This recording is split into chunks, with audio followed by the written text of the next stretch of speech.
Running to the checker flag, running through the red light. 12 get me gun and won't pull over till I'm dead right. Riding till the sunrise, can't about no bedtime. Ain't gon' get no bitch riding with me, let their head fly. Better know from West Side Atlanta or the best style, all the way to Crenshaw. I'ma have the mind, nigga better know. Big shit, poppin' ain't no little shit. Dropping bags, it's a lot to you, to me a little bit. Let them down, Chevy 40 cal in my lap.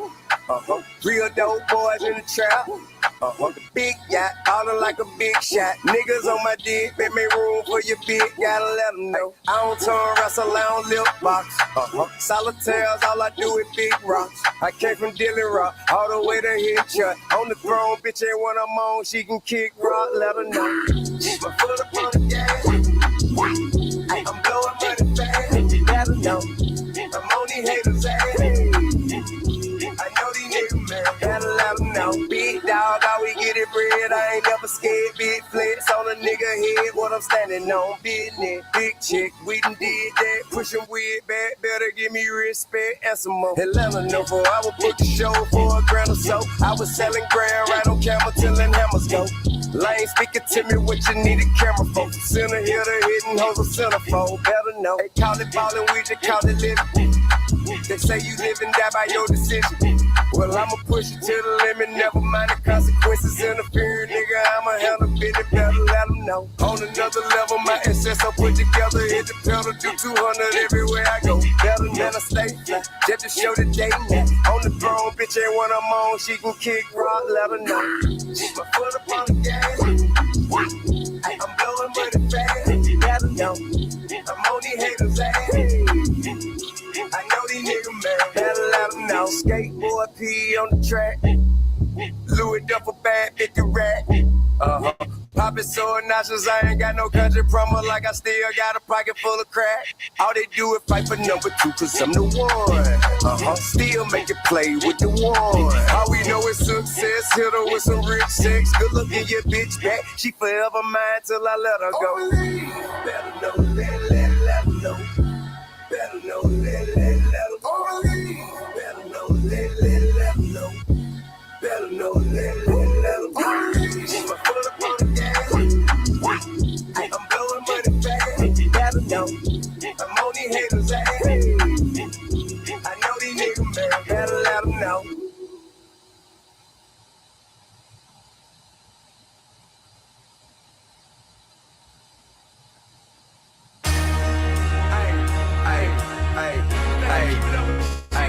Think them niggas is high. Well, shot me, look what I got. Nigga, look what I got. Think I'm lying, nigga, look what I got. Come on. I've been doing this shit for years, man. Shout it, look what I got. I was born and raised out here, my nigga. Pimpin', look what I got. Look what I got, my nigga. Look what I got. Big wheels still spin when I stop. Okay. Presidential roll, gold, Rolex wide with no bras. I say them for the pinky, keep your niggas blinking. He ain't gonna neglect them now, but I keep your niggas thinking. Mink seat show to keep a nigga sinking. Swear he ain't slanging, but I know that nigga creeping. Got a condo in Orlando for the weekend. Ho be so crunk at the club, he gotta sneak in. No more room in the VIP, they paying just to peek in. When he leave, they be looking in a car they can't even see in. And that's just the begin, then the city that he in. He was rapping the cafeteria, but now that nigga serious. Heard he got a CL, a EXT on Freeway. Several Chevys on 22. How many reps he said? I don't know, but he got a label now. The boy, the PSC. I heard Atlantic gave a deal, 2 or 3 mil. Look what I got. An old school, a truck and a drop. So that time you think the niggas is high, shout it, look what I got. The respect of the niggas and G's. So that time you think the niggas is G, you probably looking at me. What we ballin' about the ball for the broad. So that time you think them niggas is hard, shout it, look at the squad. Buying yachts, got the streets on lock. So that time you think your peeps on top. I'm well known in the hood like the dope man phone number. Rollin' the thing, I can throw some 24s on. Nigga talk bad about the man, but I sure wonder why the dope boy fought with him and the whole low. Very little promotions on his album, never heard of him, but it's jamming like the fucking jumping out the stove. Cause I was born in the raid, in the made, in the streets. I done played in the days, in the shade, in the street. I say I rapped in the trap with the best in the street. Shot crowds in the back, you know the rest, nigga, please. You doing business with me, you best invest in some skis. I say I slow to snow, I don't fuck with little blow, nigga. Got 80K, it's gon' take a little more. Double up and break bring it back and make a little move. They moving slow, now what you take a nigga for? I'ma call cameras for 44s and nail your ass to the floor.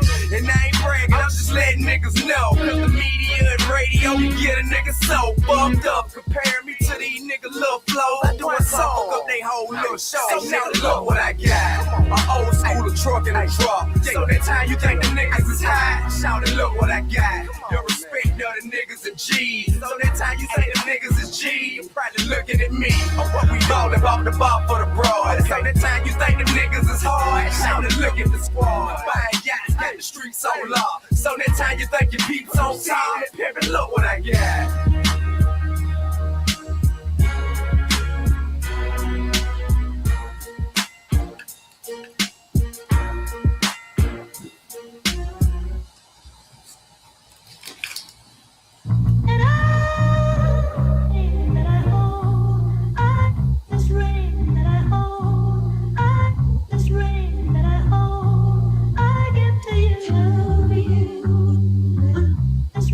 Break it, they ain't let us in. We pass on the settlements. This path I don't recommend. We pass what they expected, man.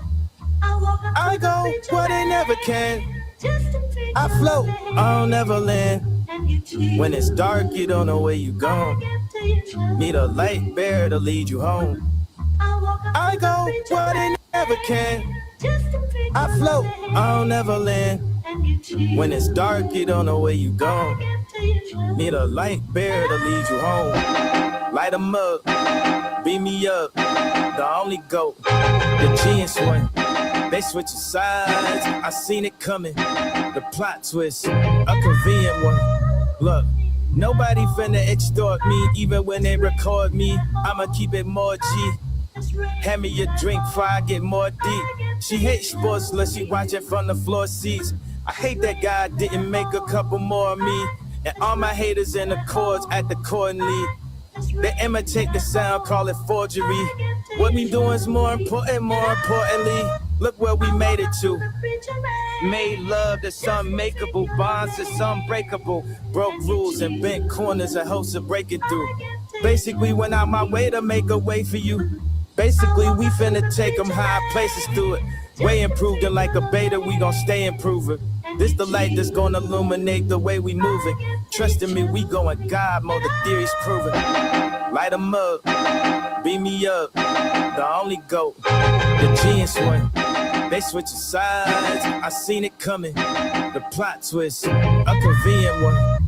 I walk up to the preacher man just to take your lovely hand and get to you. I get to you, and I walk up to the preacher man just to take your lovely hand and get to you. I get to you, and I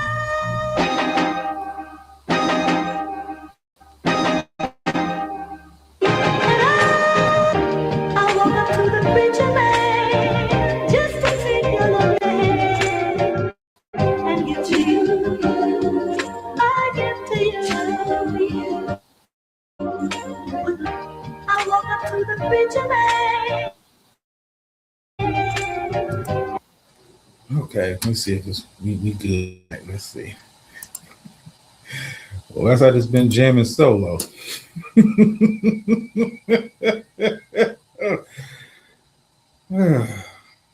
don't know who you are.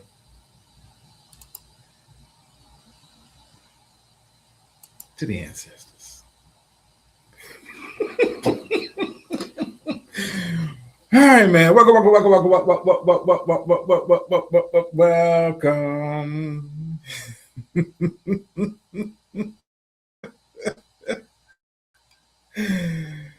Oh man, hope y'all are doing well, man. We try to do it again, running it back.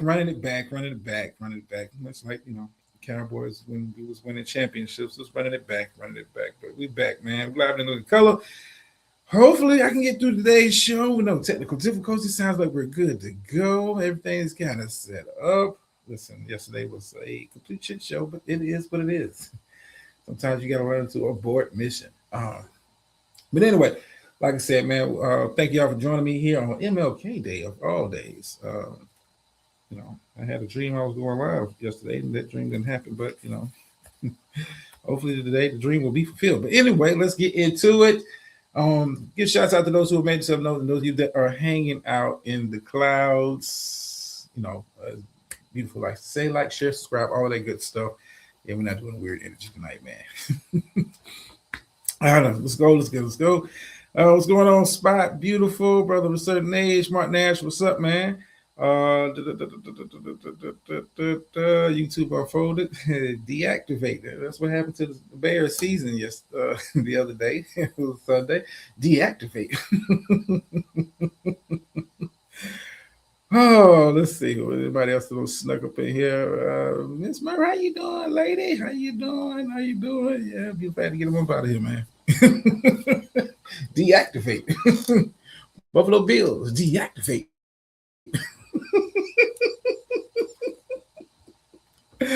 Houston Texans, deactivate. Yeah, that's what I said. You know what? If I was smart, I would have got a sound clip of that or something and made that like when their season is over, deactivate. But anyway, man, let's get into it, man. Also, throughout the course of the show, I will be giving updates from the national championship game. Looks like Indiana just scored 17-7. For those of you that are not watching, just want the updates. Indiana, Miami national championship game. Indiana just scored up 17-7 in the third quarter. We'll see how the game kind of turns out. Speaking of games, we kind of got started on it yesterday. I want to kind of jump back into it. Like yesterday, never happened.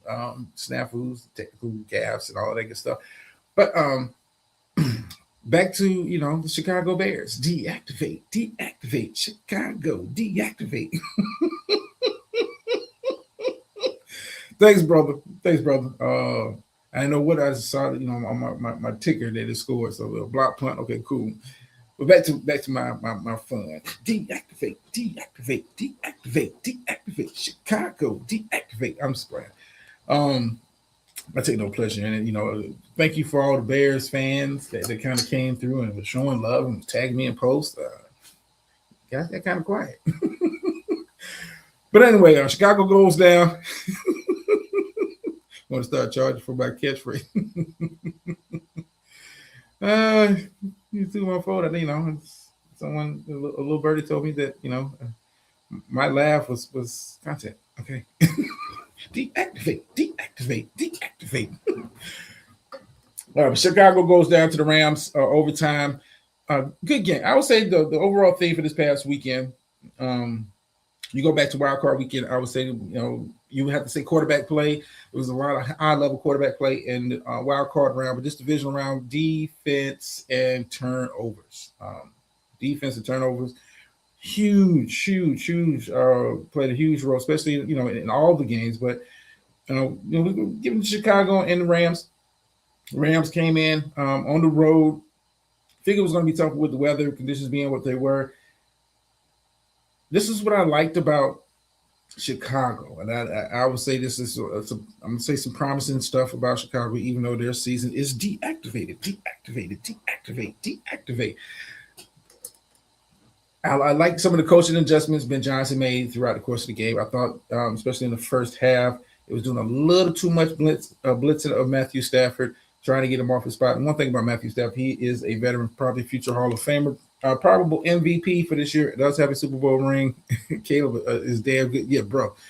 Caleb, I said this yesterday in my brief ass show. Caleb Williams is next up. I think you add a couple pieces. Nothing major. I think he's got what he needs as far as weapons, as far as receivers, tight ends, running game. Maybe add a piece around that offensive line. If I'm Chicago, the focus would be defense. But I like some of the adjustments Coach Johnson made throughout the course of the game, getting away from blitzing Matthew Stafford. Matthew Stafford's too good to not pick up blitzes. He's not a young quarterback. You can get away. You can do that all game long and get away with it. And Caleb Williams made plays when he made plays, but of course, much like we'll get into, defensive turnovers being what kind of changed the course of this game, especially in the overtime with the interception that led to the game-winning field goal by the Rams. Caleb Williams has got to learn that, hey, just because you can make the throws doesn't necessarily mean you should make the throw. One thing that marks a good quarterback is just knowing, when to pull the trigger, when to fire it up in there. And I get it, because you have the ability to make that throw. Caleb Williams, I'm not going to compare him to Brett Favre, but a lot of the times when you watch Caleb Williams plays, he kind of forces the ball in the places that, just because you have the arm talent to get it there, doesn't necessarily need to be thrown there. Sometimes it's better off throwing the ball away, taking the check down, playing it safe. Sometimes, on occasion when you have to rip one out, when you really need one, and you got to force it. I mean, it is what it is, but excellent season by Chicago. Nothing to hold your heads down about. I don't think anybody, even these he has a little gunslinger, of course, Brother Sundays. But even with, I don't think even the most diehard Chicago fan had this team making it as far as they did this season. Chicago is a team that is on the come up, and it goes to the play of Caleb Williams. Caleb Williams, as the season kind of went on, got more and more consistent with taking care of the ball and being very productive with the ball. And that was something I talked about early in the season when we talked about Chicago Bears. Is their season is going to go as far as Caleb Williams can take it. He became more and more consistent as the season kind of went on. This team has a run game. This team has a very good defense. Nothing like I said, Chicago exceeded a lot of people's expectations. Definitely exceeded mine. But after watching them up close and personal throughout this season, this is a team that is going to be in the conversation as long as Caleb Williams stays healthy. I think this team is going to be very much in the playoff conversation for the very near future. Now let's flip to the other side of the coin. The Rams move on to the NFC Championship game where we have round 3 of their matchup against the Seahawks, who we'll talk about in just a second, who won their game earlier on that day.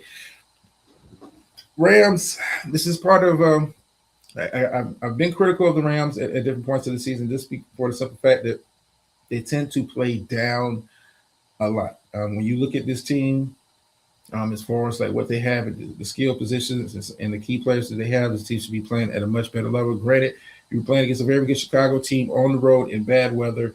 You did the best you could. But sometimes Sean McVay, head coach of the Rams, likes to get a little too cute. I get motion is a very big part of your offense and how you scheme and game plan and stuff. But sometimes in games like this, where the weather is like that, you got to lean on the run game. I think he kind of got away from that in the second half. Almost cost him the game. But the Rams move on. I'll give my picks for the conference championship in just a second. But the Rams, you escape, more or less you escape Chicago.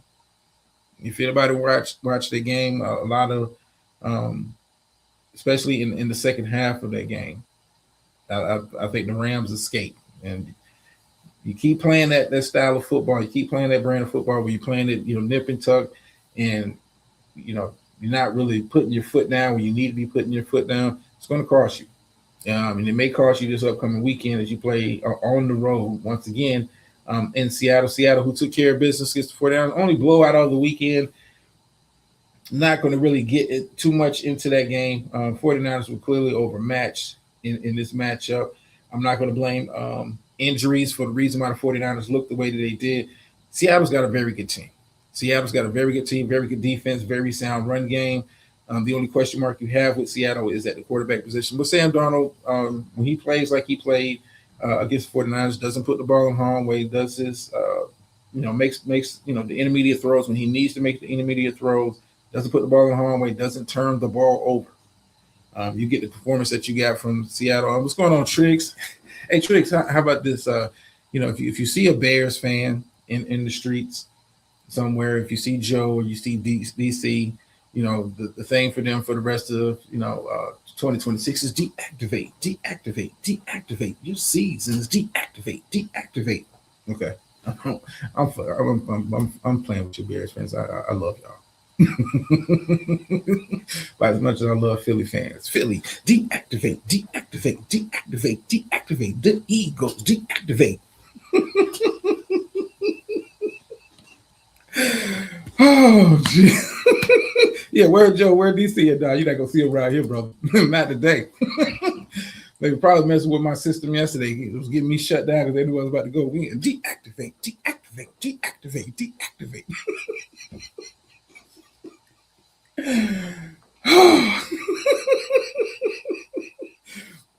Brother, with certain age, I wasn't gonna say it like they weren't spamming. They were supporting. They were supporting. They were participating. But listen, they wasn't with us last year. Well, now was they? They wasn't. I didn't see these cats last year. We was doing the Bears season, and they was fumbling around. It's, coming around when the winter comes out, you're losing. I don't see them in the chat. No, hey, nobody. Listen, deactivate, deactivate, deactivate. I'm just like I said, I'm not going to get too much into the Seahawks 49ers game. 49ers, clearly injuries played a role in it, but it's next man up. This is part of the season. It is what it is. Next man up. 49ers, a team that has overcome a lot of injuries this year. That's something that if I'm 49ers, listen, I'm looking at the training staff, like what you guys got going on. Like what is to have the kind of injuries they have to the key players that they have throughout the course of the season. That's something that might need to get looked at. But the 49ers, like I said, 49ers get blown off the field. Seattle sits in the driver's seat, has home field advantage. Round 3, against the Rams team that was like right there battling with them for the division and the number 1 seed throughout the entire season. Seattle ends up winning it, and they win the privilege of having a home game. Now I'm tempted to kind of sneak a peek at the weather report, but then again, this is a division rival. How much film do you really need to watch? How much have they changed from the 2 games you played previously this season? Probably not much. Probably not much. If I had to pick, and I'm going to pick, since my preseason Super Bowl teams are out of here, we'll talk about the Buffalo Bills. Extensively, of course, with all the coaching changes, Buffalo joined the list yesterday. But we'll talk about that in just a second. Give me my pick. I'm going to go Rams. The reason why I'm going Rams, I think Seattle's got a very good defense. Seattle's got a very sound run game. But so does the Rams. And for me, it comes down to who do you trust more? Do you trust Matthew Stafford more, or do you trust Sam Darnold more? Not to say that Sam Darnold's not capable of playing at a very high level. This is a guy who has won 14 games the past 2 seasons with 2 different teams. I think, a lot of people kind of gloss over that. The fact that he was able to have success in 2 different franchises, especially, first year in both of them. Listen, I get if you're picking Seahawks, I wouldn't be mad at you. I think this is going to be a very close game. I don't think Seattle's going to have the blowout like they did against the San Francisco 49ers. But I trust Matthew Stafford more. And one thing I've noticed about both of these teams, both of these quarterbacks, when they don't turn the ball over, who do you trust to play at a high level, Super Bowl winning type level? And that's Matthew Stafford. And for me, it comes down to, I think both defenses will play well. I think both run games will have a modicum of success. But it comes down to quarterback play. It comes down to quarterback play. I like JSN for Seattle. I like Puka Nacua for the Rams. I think it's, when you look at it on paper, if you just break it down on paper, it's a very even matchup. But for me, the difference is going to be at the quarterback position. And for that reason, I got the Rams going on the road and beating Seattle. You can stitch that and write it in stone. If not, the Ram season will be deactivate. Okay, enough of that. I'm having too much fun with that. You might have a soundbite there, YouTube on folks. Deactivate. Like you do your trash time and stuff. But I got Rams on the road. I think, like I said, it comes down to confidence in the quarterback. And I think Matthew Stafford, who I think is going to win MVP this year, knows what it like to be in that NFC Championship game environment. I think that experience comes into play. He makes just enough plays against a very good Seattle defense. Okay, started the 4th. I appreciate it, brother of a certain age.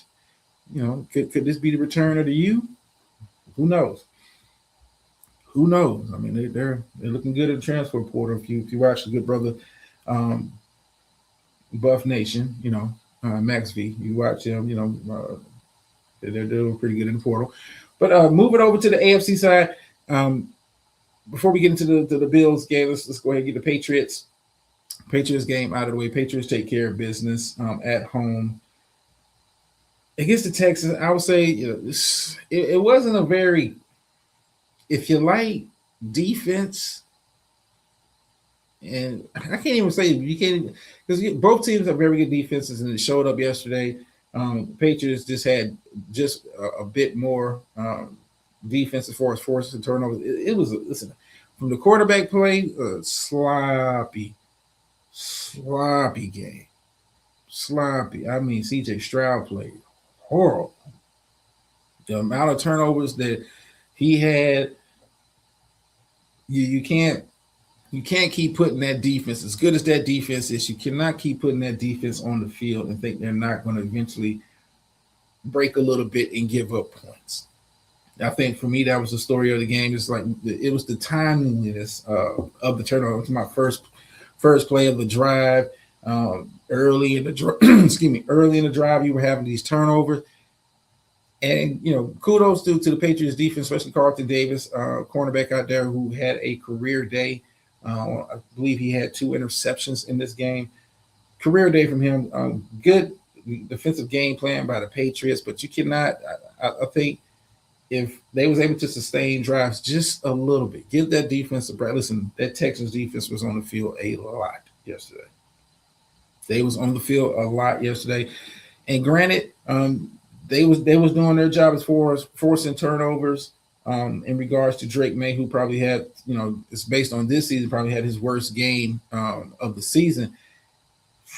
Patriots, and we'll talk about my Super Bowl picks. I wasn't picking them until I saw the ending of the Broncos-Bills game. I wasn't going to be picking the Patriots, but we'll see. We'll see. But like I said, Patriots take care of business at home. Very, sloppy game. I was going to say it like that. Very sloppy game. People couldn't hold on to the football. The amount of fumbles that was going on in that game, like, goddamn. I know it was raining a little bit of snow, but Jesus Christ. Patriots, I think, have the tools to move on into the Super Bowl, and that will be something. But on the flip side, like I said, on the flip side of the Texans, good season.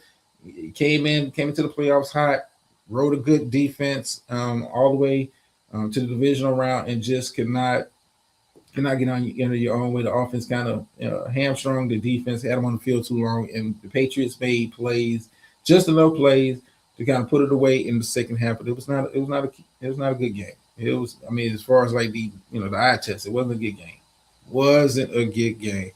What's going on? Oh man, it's been a minute, man. How you doing, good brother? I got a little Laker talk.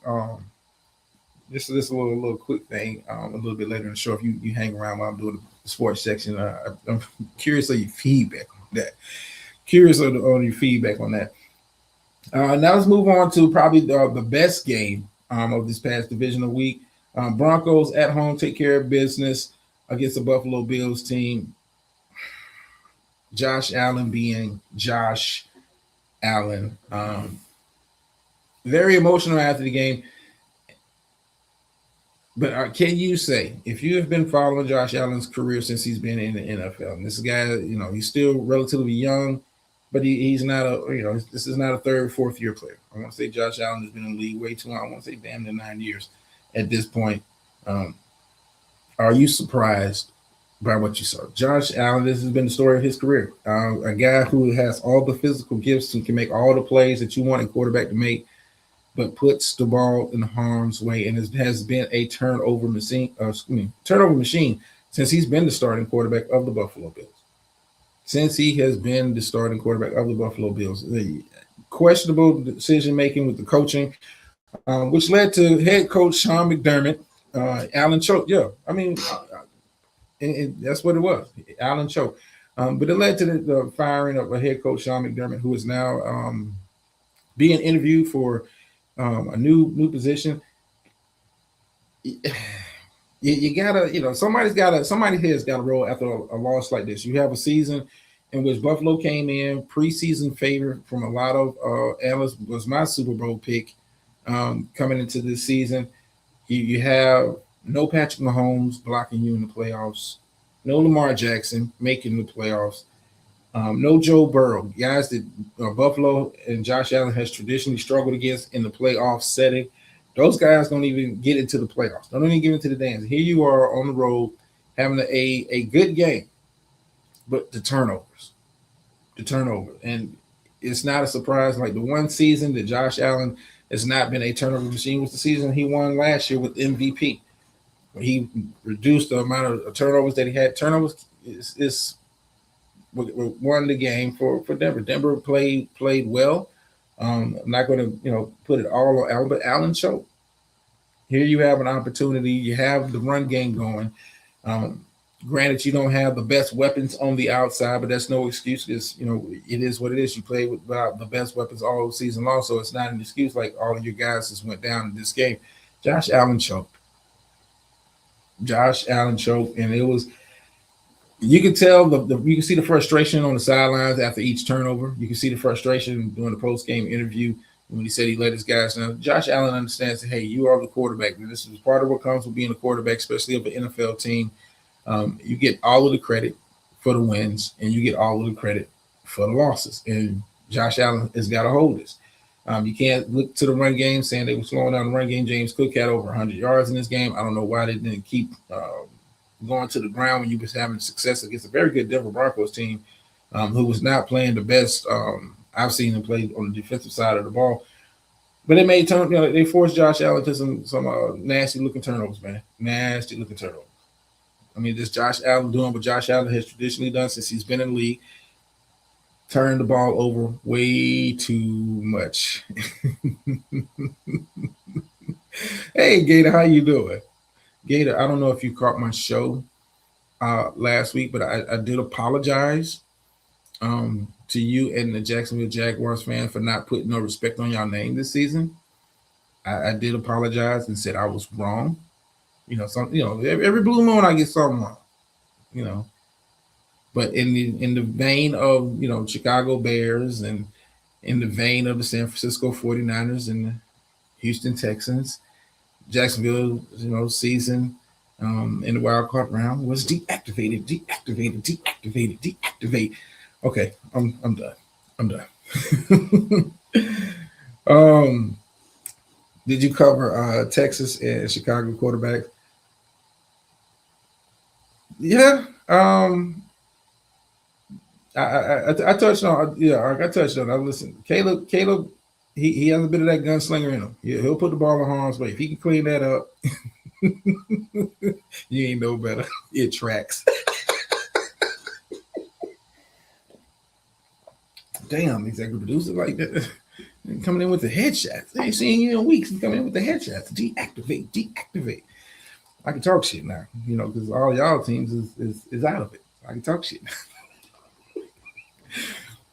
But on the flip side of that, Broncos come out of the game, will be hosting the AFC Championship game, but lose Bo Nix for the remainder of the season, who lost to a fractured bone in his ankle in overtime. Jared Stidham, and here's the irony of it. Jared Stidham, former quarterback of the New England Patriots, will be starting in the AFC Championship game. Now, let's kind of talk about this AFC Championship. Had Bo Nix been healthy, I would have leaned towards the Broncos in this. Not to say that he's a better quarterback than Drake May, but I think the Broncos defense is a little bit better than the Patriots. And the Patriots, like when I say a little bit better, it's not like the Patriots defense is a slouch defense. It's a very good defense. They just don't have the big time names, and all of that kind of stuff on the defense, but it's a very sound, good defense. I would have leaned Broncos in this with the fact that it was going to be at home in Denver. Drake made, big game moment. He looked shaky against a Texans defense, which is good, and the Broncos are right there, especially when we're talking about putting pressure on the quarterback. Broncos led the league in sacks. This is a team that is, top 5 defensively. But with no Bo Nix, Jared Stidham starting. Now, granted, he has started games in the NFL, so it's not like a guy that is fresh off the bench with no experience. But we're talking about the AFC Championship game. I'm going Patriots. I got Patriots on the road in this one, simply because I think the injury of Bo Nix is going to hinder a lot of what Denver does offensively. I expect it to be a very run heavy attack, try to establish that. And I think the Patriots counterattack that and force Jarrett Stidham to kind of make some plays and make some throws that he has not traditionally made, even in the time he has started in the NFL. So I got the Patriots on the road in this one. Got Patriots on the road in this one. I think, Drake May will hopefully, if you're a Patriots fan, will hopefully play better than he did against the Texas defense. But this Broncos defense is nothing to laugh at. If you got the Patriots, I got a better football team. I'm gonna keep it to myself. What's going on, Mikey? How you doing, man? Mikey, but they were 4 teams left, man. Who you got in your Super Bowl? So right now, I got Patriots coming out of the AFC. I got Rams coming out of the NFC. Those are my 2 picks for this upcoming weekend as far as divisional. Conference championship games go. Like I said, the Patriots. If Bo Nix had not got hurt, I would have went to Denver with this one. But Jarrett Stidham is not, a guy that puts fear in me. And I think Mike Vrabel and that defensive coaching staff of the Patriots are going to have a game plan ready for him. Jarrett Stidham's not Bo Nix. He doesn't have the mobility of a Bo Nix. He's not. He's not. He's not going to make the kind of plays that Bo Nix is capable of making. So I think that limits Denver's offense. And if Denver's able to win this game, it's going to have to be put on the pressure of this defense. The defense is going to have to do what they've done all year long. That's get after the quarterback. Hopefully, force Drake May to have a repeat performance on the road. But I just don't see it happen. Drake May has played very well this year, second in my MVP voting. I think he kind of has a bounce back game. Understands how important it is to take care of the football. I think he does just enough against this Broncos defense to win a close game. I think it's going to be a close game, but I got Patriots in this one. I got Patriots taking care of business on the road. So I basically got both road teams winning the conference championship games. Now, before I kind of transition to another sports topic that we have kind of touched on, well, I guess it's like a mix between sports and politics, but I've touched on that subject or that particular person in particular. In previous iterations of the show, I want to. We got Rams. Okay, I got Rams and Patriots. I wanted your opinion on this. It recently came out. The Rich Paul agent for LeBron James has openly suggested that the Lakers would be better off moving Austin Reeves with the trade deadline approaching.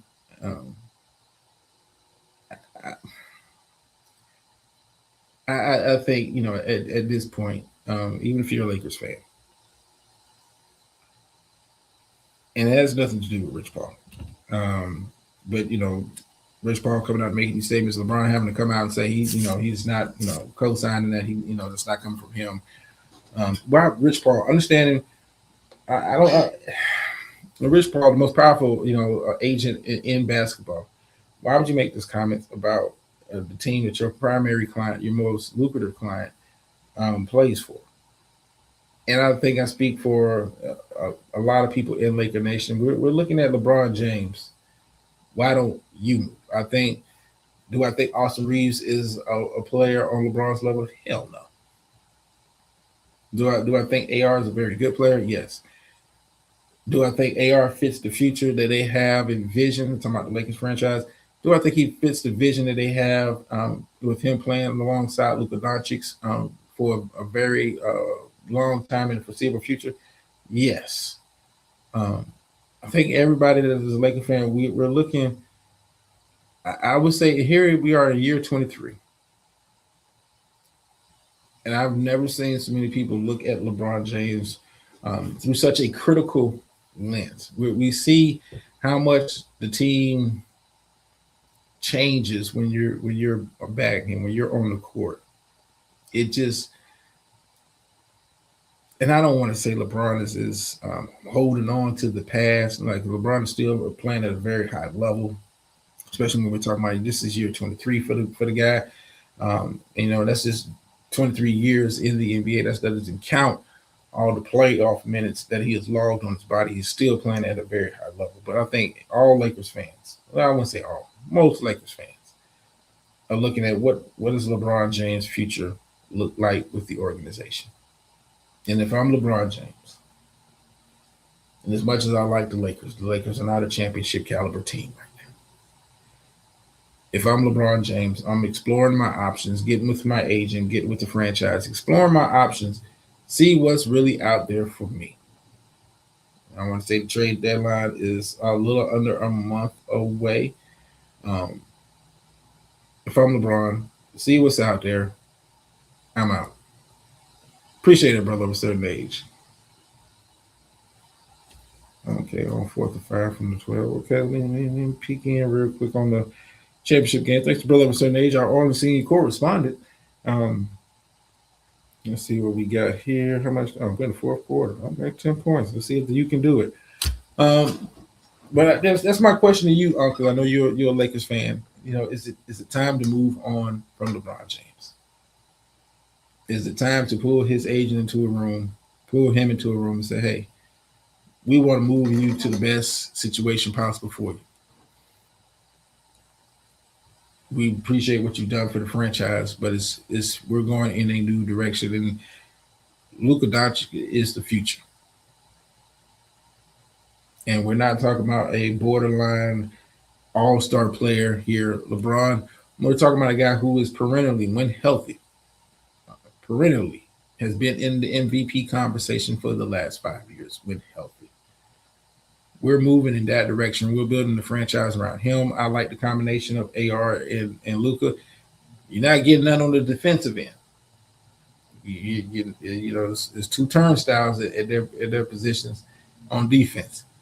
I mean, when you look at what LeBron James has done since LeBron's kind of fallen back into some of these same old habits. In 2 or 3 years in the league, those habits have got you this far, and it's hard to kind of break those habits. Of course, with AR injury being what it is kind of timely to get LeBron to be the second option in this team. But I'm a Lakers fan. Listen, I'm looking for the future. And if I got to move LeBron James to get some pieces for the future, and I understand. Listen, this team is not a championship caliber team. One, you don't play championship caliber defense at no time. You don't. You don't. But for my Lakers fans that are catching this on the replay, is it time for the team to move on from LeBron James? Question of the day. Question of the day. Now, like I said, before we kind of move into like what I like, get into the politics and all of that kind of stuff, it is a certain story, a certain someone. Let me get my clip ready. It is a certain someone that we have discussed extensively on the show in at different points throughout the existence of the show, and that is Stephen A. Smith. Stephen A. Smith, for those who live under the rock and don't know who that man is, lead broadcaster for ESPN, pretty much the biggest talking head on the ESPN network, who has spent the past year and some change, kind of dipping his toe and swaddling and splashing around in the political waters with some of his commentary on his part. His move on the boys. Gator, I'm with you. Like I said, LeBron could be a good piece on another team. He just, it's time to let the purple and gold go. This obviously the team wants to move with Luka. Obviously the team wants to move with AR as the core pieces, building blocks for the future. And I think you move LeBron James out of that. A lot of the pressure, and not just it's not that LeBron causes it, but it's because with LeBron James being on your team, a lot of the pressure leaves.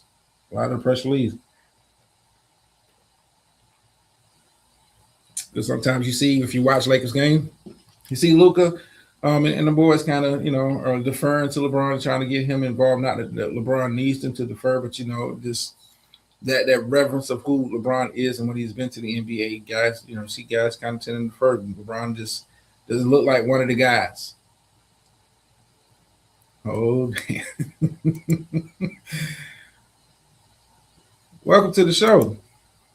What's up, drama? Can you hear me?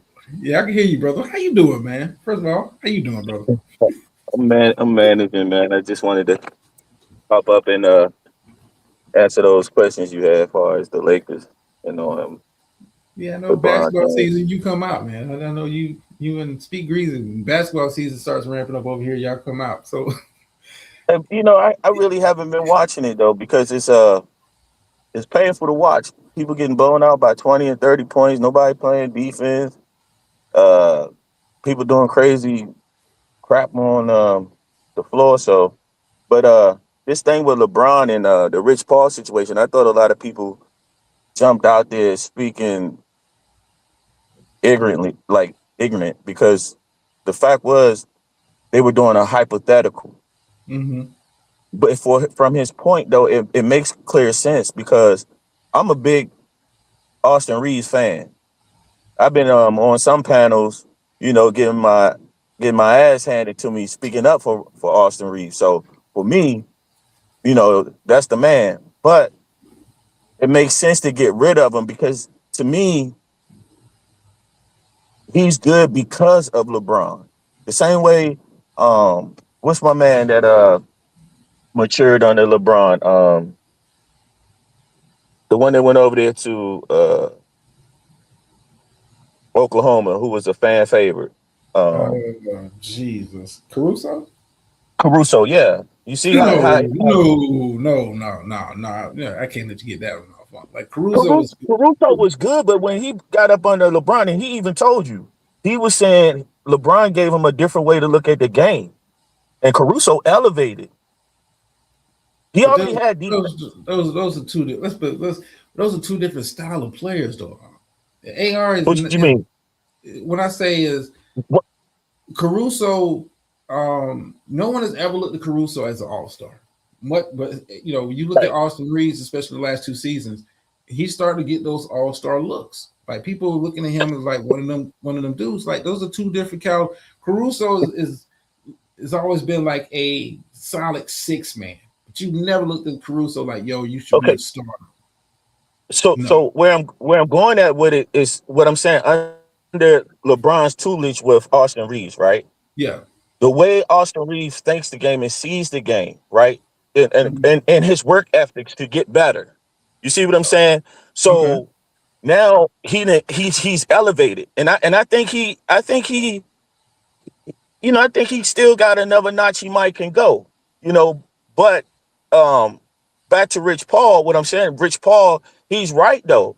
I mean, someone would take you flip Austin Reeves, you get someone like uh Jared Jackson in and somebody else, right?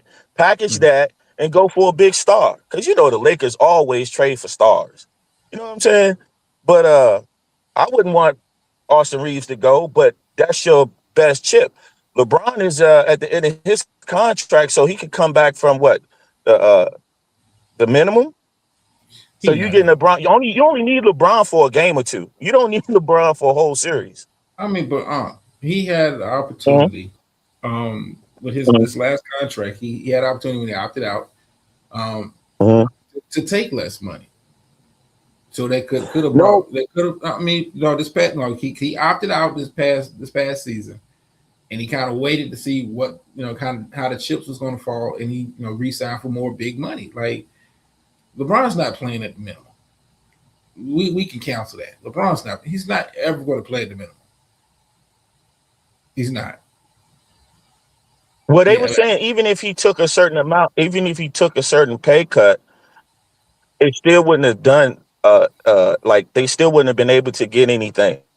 I mean, it wasn't. So that's why they didn't I'm take with the you as big far as pay like the, cut. the business sense. The You see what I'm business, if you saying? like, Like from. yeah. Mhm, mhm. I'm with you. Right. As far as like constructing the team with removing AR because he is the most valuable I, I, trade I, piece. I I think that.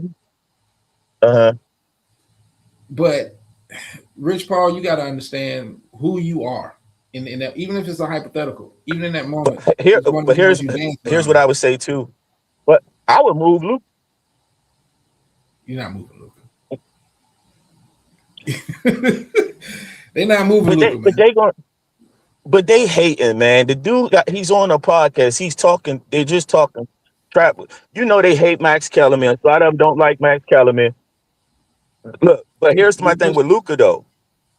Okay. To me, can be a good problem, but for me, he's more of a bad problem.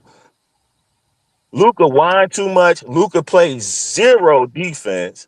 You see what I'm saying? And if he don't get his way, then he started complaining and shit. And that was rubbing off on Austin Reeves the last couple of games before he got hurt. You see what I'm saying? So, you Okay. know, I don't know, man. To me, they can go either or. I wouldn't care if they got. Look, I No, don't know, man. Lakers got some thinking to do. Uncle, Shit. I we would sign dancing here. Luca and then ship his ass because to me, Luca, I don't know. No, I can't listen. I can't roll with you on this one. I cannot. No, they're Okay, not. Listen, they're not I moving think Luke. they should. They're not moving Look, Luke. get you, but I'm saying I'm looking at the game. Mind the game. Mind the game. Let's mind the game. Luca has a tremendous upside, but when he was in Dallas. with the Mavs, Dallas, right? Yeah. He had a lot of riders. You get what I'm saying? Like a lot of dogs. So they played their position well. But thinking the game, executing the game, like you got an Austin Reeves, you got certain people, and I think that kind of clashes because if Luka don't play no defense, and let's say LeBron is gone, you got Luka and you got Reeves. Those two people that don't play defense, that means what's his name got to run around with his head cut off. What's his name? What's my man name? Either one. Shit, you can look at listen. I can't think of the name. I hear what you're saying from a Yeah. basketball, just a standpoint from that. But bro, Luka is whether we like his defense or not, he's top five. He's top five. He's top I five got you. when it comes to impacting the game in the league. Like this dude is perennially in the MVP conversation. I think he did. I'm moving LeBron. Okay, but yeah, I'm not saying don't move LeBron, but what I'm saying, everybody got to go. Then you got to build a team like that he had in Dallas. You got to build from scratch. But that's fine. I mean, they understood that when they traded for him. Yeah, like, you're right. They understood like, yo, we got to build this rock. That's why they brought in, eight, one of those kind of pick and roll guys, a live guy. He fits Luka. He don't fit LeBron. Like we've got to listen. Year 23, and it's a bitter pill for me to swallow as a Lakers fan, and as a LeBron fan. It's time to move on. Man, I think LeBron should have been left. I think he should have left 2 years ago. If you ask me, I mean, I don't think he should be. I mean, but he chose. Let's keep it a buck. He chose the money, and being out on the West Coast and all of that, and not wanting to quote unquote uproot. I mean, I think family played a lot of that with him wanting to stay, and because I can admit, was it really the money, or was it just the business of what him and Jeannie Buss and them talked about? Because the Lakers was they was looking mighty terrible, and they didn't have no star power. The merchandise. When he came, Lakers got back on their grind, and But you got to say the money, because LeBron is taking each season. When he opts out and gets into a new 2-year contract, he's not taking chump change. LeBron is taking up a healthy chunk of the cap, and based on his production, they have to pay him. No, I think he should have left 2 years ago. I mean, but if you look at how this team was operating before LeBron came back from injury, was it perfect? No. I mean, but I didn't expect the Blake. There's no outside of like maybe a Marcus Smart on a good day. It's not a lockdown. There's no lockdown guys on this team. So let me ask you a question. Yeah. Okay, let me ask you a question. Do you think the Lakers play better with Luka on the floor or LeBron on the floor? Luka. The overall game. Now we're not talking about the just like Luka. What do you call that shit he be doing? That little fucking globe harbor trips. That doing all that other shit. Do you think they play better as a team with LeBron on the floor or Luka on the floor? I think with Luka. Mm. And here's why I say here's where it gives me the edge. I say they play better with Luka than LeBron because of the range in which you have to guard Luka Doncic. Like LeBron, listen, LeBron can hit threes, but he's not. That step back Luka, that's the patented move, man. Yeah, but that's That's the one fact. on one. LeBron is not. Yeah, Listen, the pieces that they have are fit. Like DeAndre Ayton fits better with Luka than LeBron. Not that he can't play with LeBron, but he's a lob and catch. At this point, he's a lob and catch guy, and that's what they brought him in. Hey, we need you to get rebounds and be a lob and catch guy, and he's done that well since he's been in LA. Well enough since he's been in LA. Okay, let me ask. Okay, so you don't think that they stagnated with Luka on the floor because Luka don't pass the ball, and the team don't get a chance to get in the rhythm. I mean, but I think Luka plays the style of play that JJ wants to play. Listen, do I think talent-wise, he's not on the same level as LeBron, but we're at this point now where, the team is going in a different, and the team is going in a different direction, and they're starting to build around Luka, and rightfully so. LeBron is not going to be here. Yeah. Now, they should. LeBron can help a team like a Cleveland. LeBron can help a team like a New York that needs that little extra push. Like the Lakers, as much as I love LA, whether you have Luka and LeBron and Austin Reeves, you're not beating the OKCs. A healthy San Antonio, you're not beating them. You're not beating a healthy Denver team. Let's you got to understand where you're at. So now let's move LeBron while he still has value. And get some more pieces. Move LeBron is a move LeBron is a no-brainer. Yeah. You know what I mean? Like me and you talked about that a year and a half ago. Like he should have been left. But again, I don't know what the we don't know what the organization talked about, but I know now that if they under a new management and stuff, they might be eager to get rid of him now. They might not even keep him past the trade deadline. It might be a shocker. Or he might tell them, hey, look, keep me. I come off the books, I'll retire. You know what I mean? But I think he needs to go to Cleveland. I think if he go to Cleveland come out the East. And I think with the people that they got in Cleveland that play defense, that play both of the or play on both ends, I think they have a bigger chance of winning the chip if he go there than he has with any other team. I'm not going to argue with that. I'm not going to argue. And I said that earlier this season, like Cleveland will be my destination if I'm LeBron. Hey, send me to Cleveland. You're not going to get a Evan Mobley back in that exchange, but you might get some good pieces, good swing players catching 3-and-D type dudes to play with Luka. If I'm LA, if I'm trading LeBron to Cleveland, I want Jared Allen. He definitely needs Luka definitely needs the 3-and-D.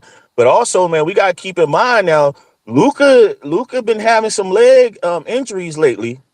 He's been messing with that hamstring. So we don't know, you know what I'm saying? Like, I don't know how how in shape he keep his body. You know what I mean? So looking at he had an issue before he got traded. Now this year he's still having this nagging issue.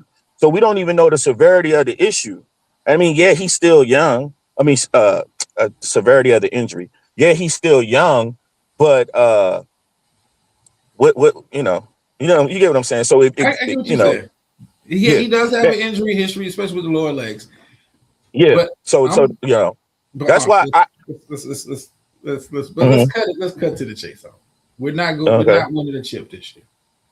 And anything, the organization when they traded for Luka, pretty much stamped LeBron's exit out of LA. We're not building around you. Right, that's correct. When you're not part of the future. Get what you can, Get what you can for. I'll pull Rich Paul and LeBron in the office tomorrow.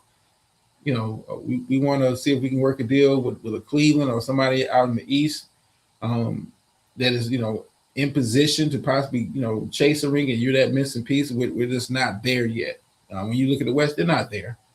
LeBron is But for me.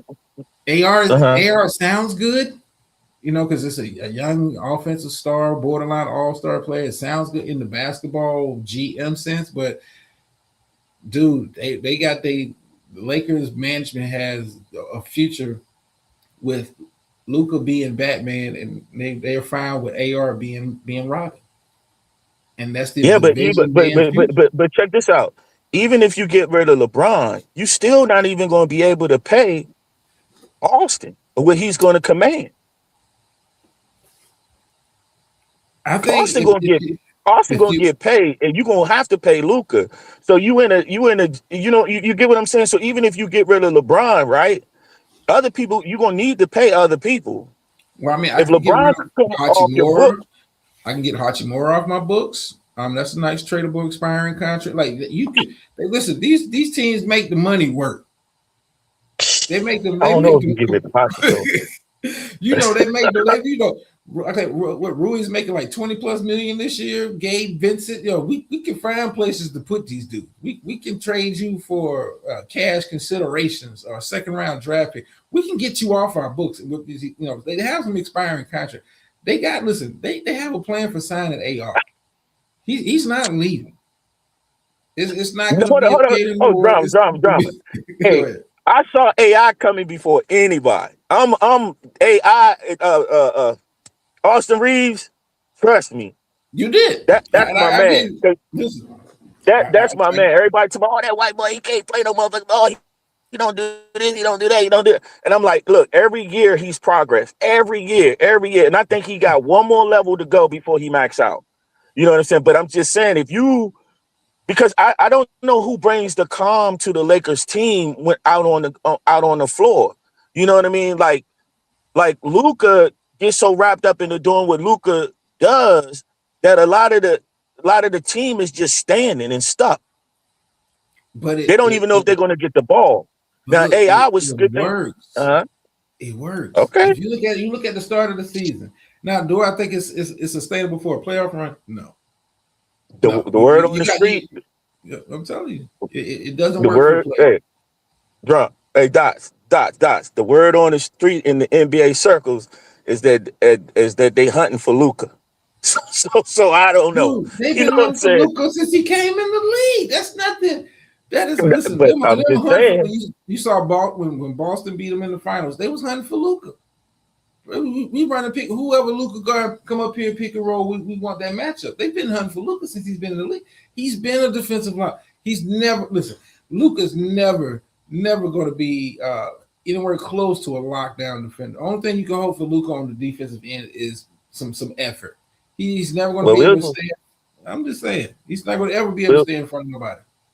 I wish LeBron leave. I wish he leave. I wish he left 2 years ago. I wish he leave now. So to answer your question, I would just leave just to leave and then let people see what they really got. You know what I mean? Because I think the way they cover LeBron, it takes away from the Lakers, like the knickknacks of the Lakers, right? Like it seemed like everything is surrounding around LeBron. When I think the GM just not doing a good job. He got Luka, but was that more of the Mavs versus LA? You see what I'm saying? Like the Mavs gave up Luka, or the GM gave up Luka. You know, was it a favor amongst each other? Like, you know what I'm saying? But I don't think really Rob Pelinka really did much these last couple of years. I think, Well, no, I think Rob is still living off the 2020 championship. Let's keep it above. I mean, but you when you win, you know how it works in the sports world. You win a ring, Yeah. it gives you a lot of leeway, and he has the 2020 ring to say, hey, I brought a championship to the franchise. Whether you want to call it the bubble ring or not, doesn't matter. Still counts in the official record books. Okay. I look at when you make the deal for Luka. Yeah. I would have been making a deal immediately to get LeBron up out of there because I know it's not going to work at this stage of LeBron's career. It's not. Luka, I mean, this defense, all his defensive shortcomings, he's still a top five in MVP voting when healthy. But Dots, I think the LeBron, the money thing, I think that they couldn't get anybody for LeBron even if they was to try last year.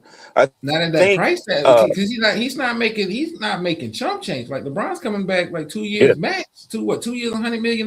Like he's not taking chump change. He's like, yo, I'm gonna maximize, the back half of my career on the money, and I don't fault him.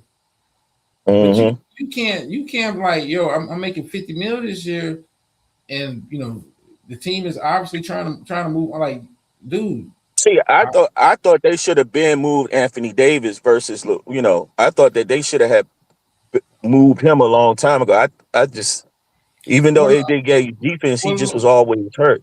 So I well, think they could never get LeBron in the sold him flow. on that. LeBron sold him on that dream. Every Yeah. year before the season, AD is going to be the focus. No, no, no, he's not. No, he's not. I just can't wait till he go, and then I want to see how they cover the rest of the league, how to, you know what I mean? I just want to see what they got to say after, he go. I mean, Um it's gonna be a, it's gonna because be listen, it's gonna be a void. It's right gonna be now a he out void. there looking like he can't move laterally, like he is something going on with his growing area or something. He's not his something wrong with him. I So mean, yeah, we all lose the battle to Father Time eventually, bruh, and he's not Dot, as Dot. he's not I went out Superman. there and Dot. I went out there and tried to play basketball, right? And I jumped up in the air. And when I tell you, it seemed like all the muscles in my body was ripping at one time, man. The people was like, "Hey, y'all, you want me to call the ambulance?" Because we can call the ambulance. I said, "No, no, no, I'm good, I'm good."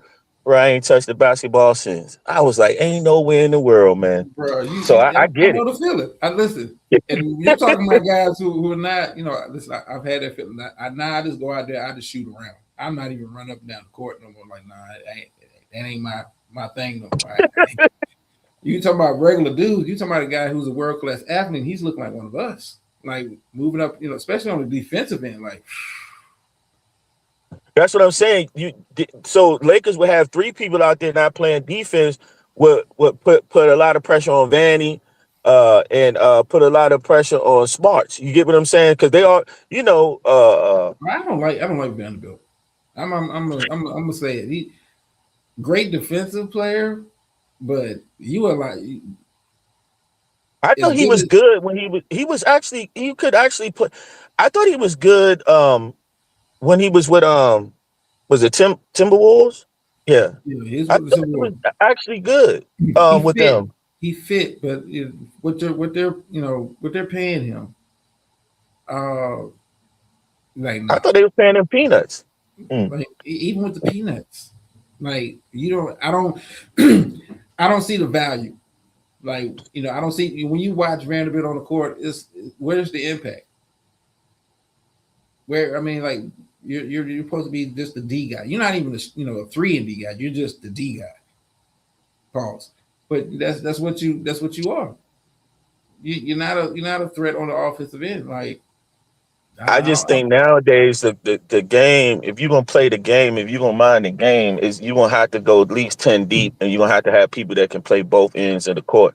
I think the actual star like they used to have back in the day, I think it won't work because you got too many people that can switch. Uh, it commands a lot. Like look at the Golden State.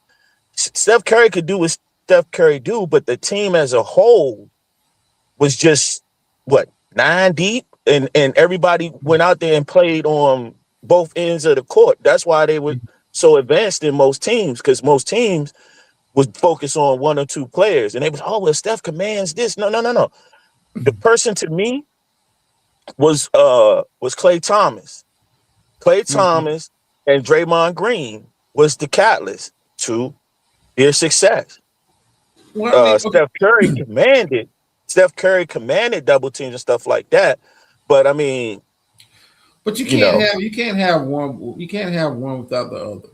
You gotta have even if you Right. don't have multiple superstars, you gotta have one guy that draws so Yeah. much attention that Correct. it enhances the play of everybody. Like you look at Denver, how different they look when Yoke's not on the floor. Mm-hmm. They look like a bottom half of the Western Conference type ish team when you look at them without Yoke on the floor. But you have, I mean, you look at um, I can't say San Antonio. I think San Antonio is built in the model of OKC, where we have multiple guys who play on both ends of the court that can attack and score in different ways. They're modeled more towards that. But Mm-hmm. you get one good superstar. Two is great. You can have success. You can still have success in this league. Boston, what 2 years removed from a championship with that formula? Mm-hmm. You can do it. Um, Mm-hmm. it's just you got to have real stars, and some guys are not real. Like you look at Cleveland, because I think Cleveland is a LeBron James away from really challenging for beast of the East.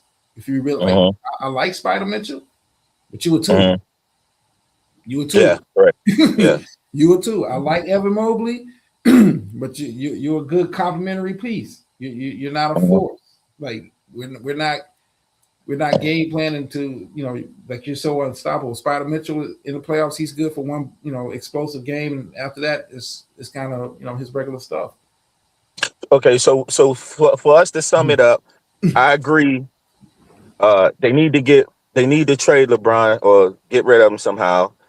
And the Rich Paul situation, I think Rich is okay when you because see, did you listen to his whole podcast? I See, a listened lot of to. people did, I didn't listen to the whole. No, I ain't gonna lie to you. I didn't listen to the whole thing.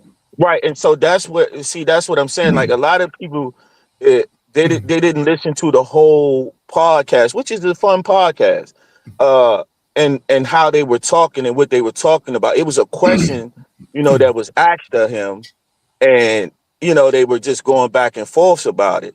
It wasn't nothing that he couldn't like because he said in the next podcast he basically said, "Look, there are things that I can't talk about because of A, B, C, and D, right? That they already told him, like, hey, stay away from this and that."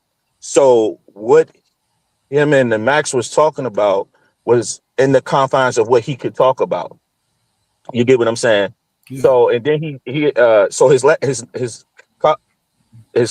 podcast yesterday, I think it was yesterday or the day before, he had explained everything, and he also was talking about when he got approached by Austin Reeves' manager, which he said him and Austin Reeves' agent. I mean, they're good friends, so they talked, and even he said he asked the he asked the agent, did you listen to the whole thing? He was like, Rich, I ain't gonna lie to you. I ain't listen. And Rich was like, basically go back and listen to it, and then you'll see where we came. So whoever clipped it up and put it out there the way they put it out there, I think was disingenuous. You see what I'm saying? And a lot of them too is just jealous of the power that someone can have and hold.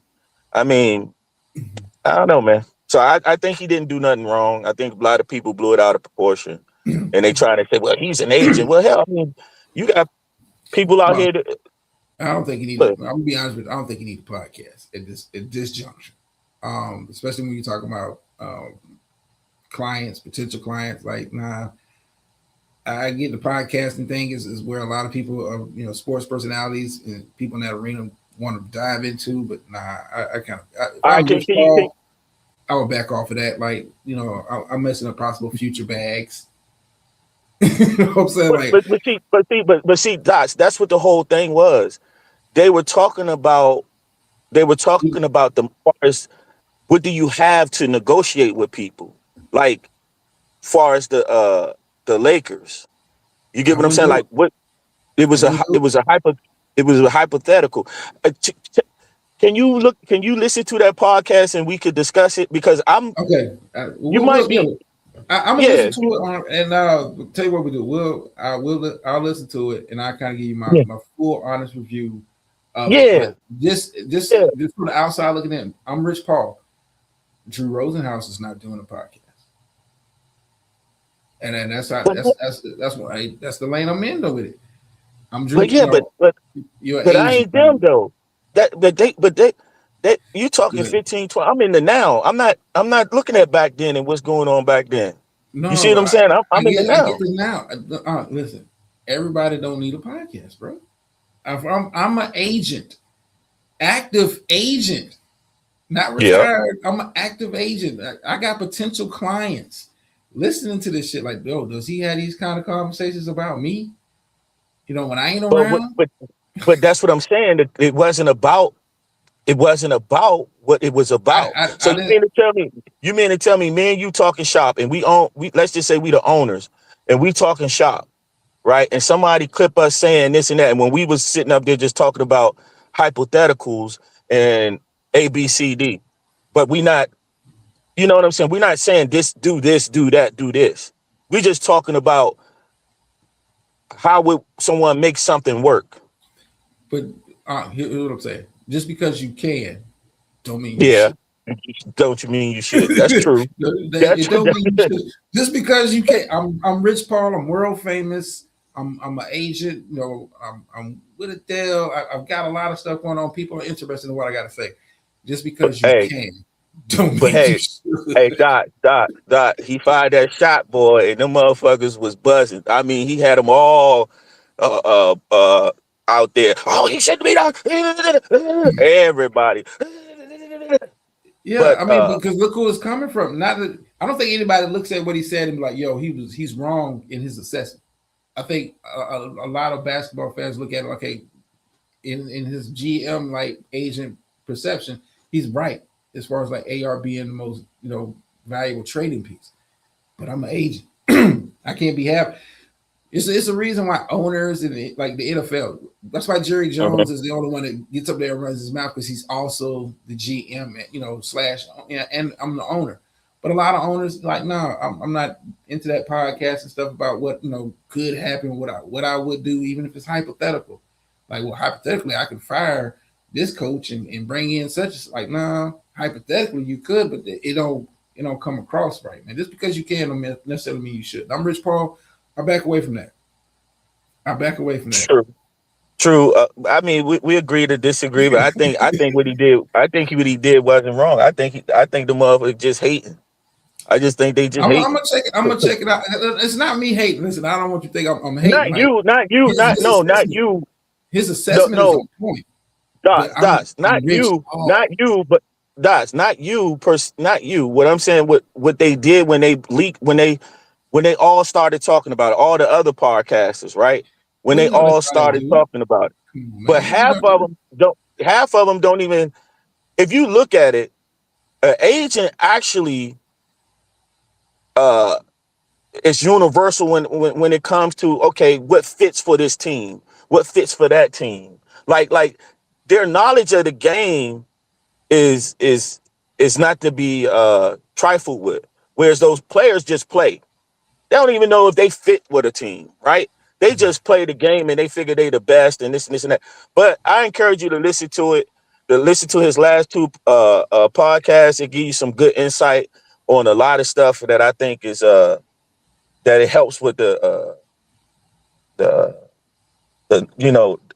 learning and not the Learning the how can I nuances of the put it? game. I got you. I got you. Yeah, yeah, yeah, I yeah. feel what you're Very, trying to get at. very, very entertaining. Very, very, very entertaining. Yeah, I'm gonna check Yeah, it out. I want it, like I said, I don't want to just judge it off of the clip, but just yeah. when Because that's when what I I heard did in the first. Rich. I was like, Rich, what you doing? You know these mugs don't like you and LeBron. Why you even say that? Why? I'm going off in the car because I'm hearing, certain people say certain things, and I'm like, they already be hating you, just giving them more stuff to hate on. So then when I went back and I started listening, I I was like, wasn't even going oh, that far with it. I was just like, Rich Paul with a podcast? Why? my first question is like, why? Why?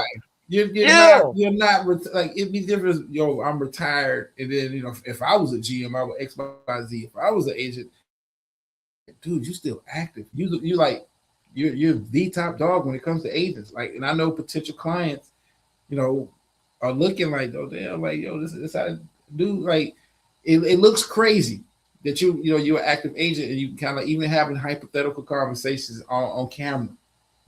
about this. Like that's like the craziest thing to me. I wasn't even worried about people hating Rich Paul or nothing. I don't give a damn if I knew dude. People know you're an agent. You're a mega agent at that. The agent in the NBA. Like nah, maybe. Well, remember they attacked Draymond Green because he had a podcast and he was a player. PG, Paul Yeah, George. all these guys that were active, like Yeah. Michael Parsons in football, like you got enough time to be running your mouth. You need to be watching some film. Like Yeah, but it looks crazy. It looks crazy. You out there losing, and then like I'm seeing you in your Sunday time slot with your podcast. Like, oh, maybe get some extra jumpers up in the gym, some more reps on the bench. It looks crazy because you're active. Like nobody cares that Gilbert Arenas is doing a podcast. Like, he don't play no more.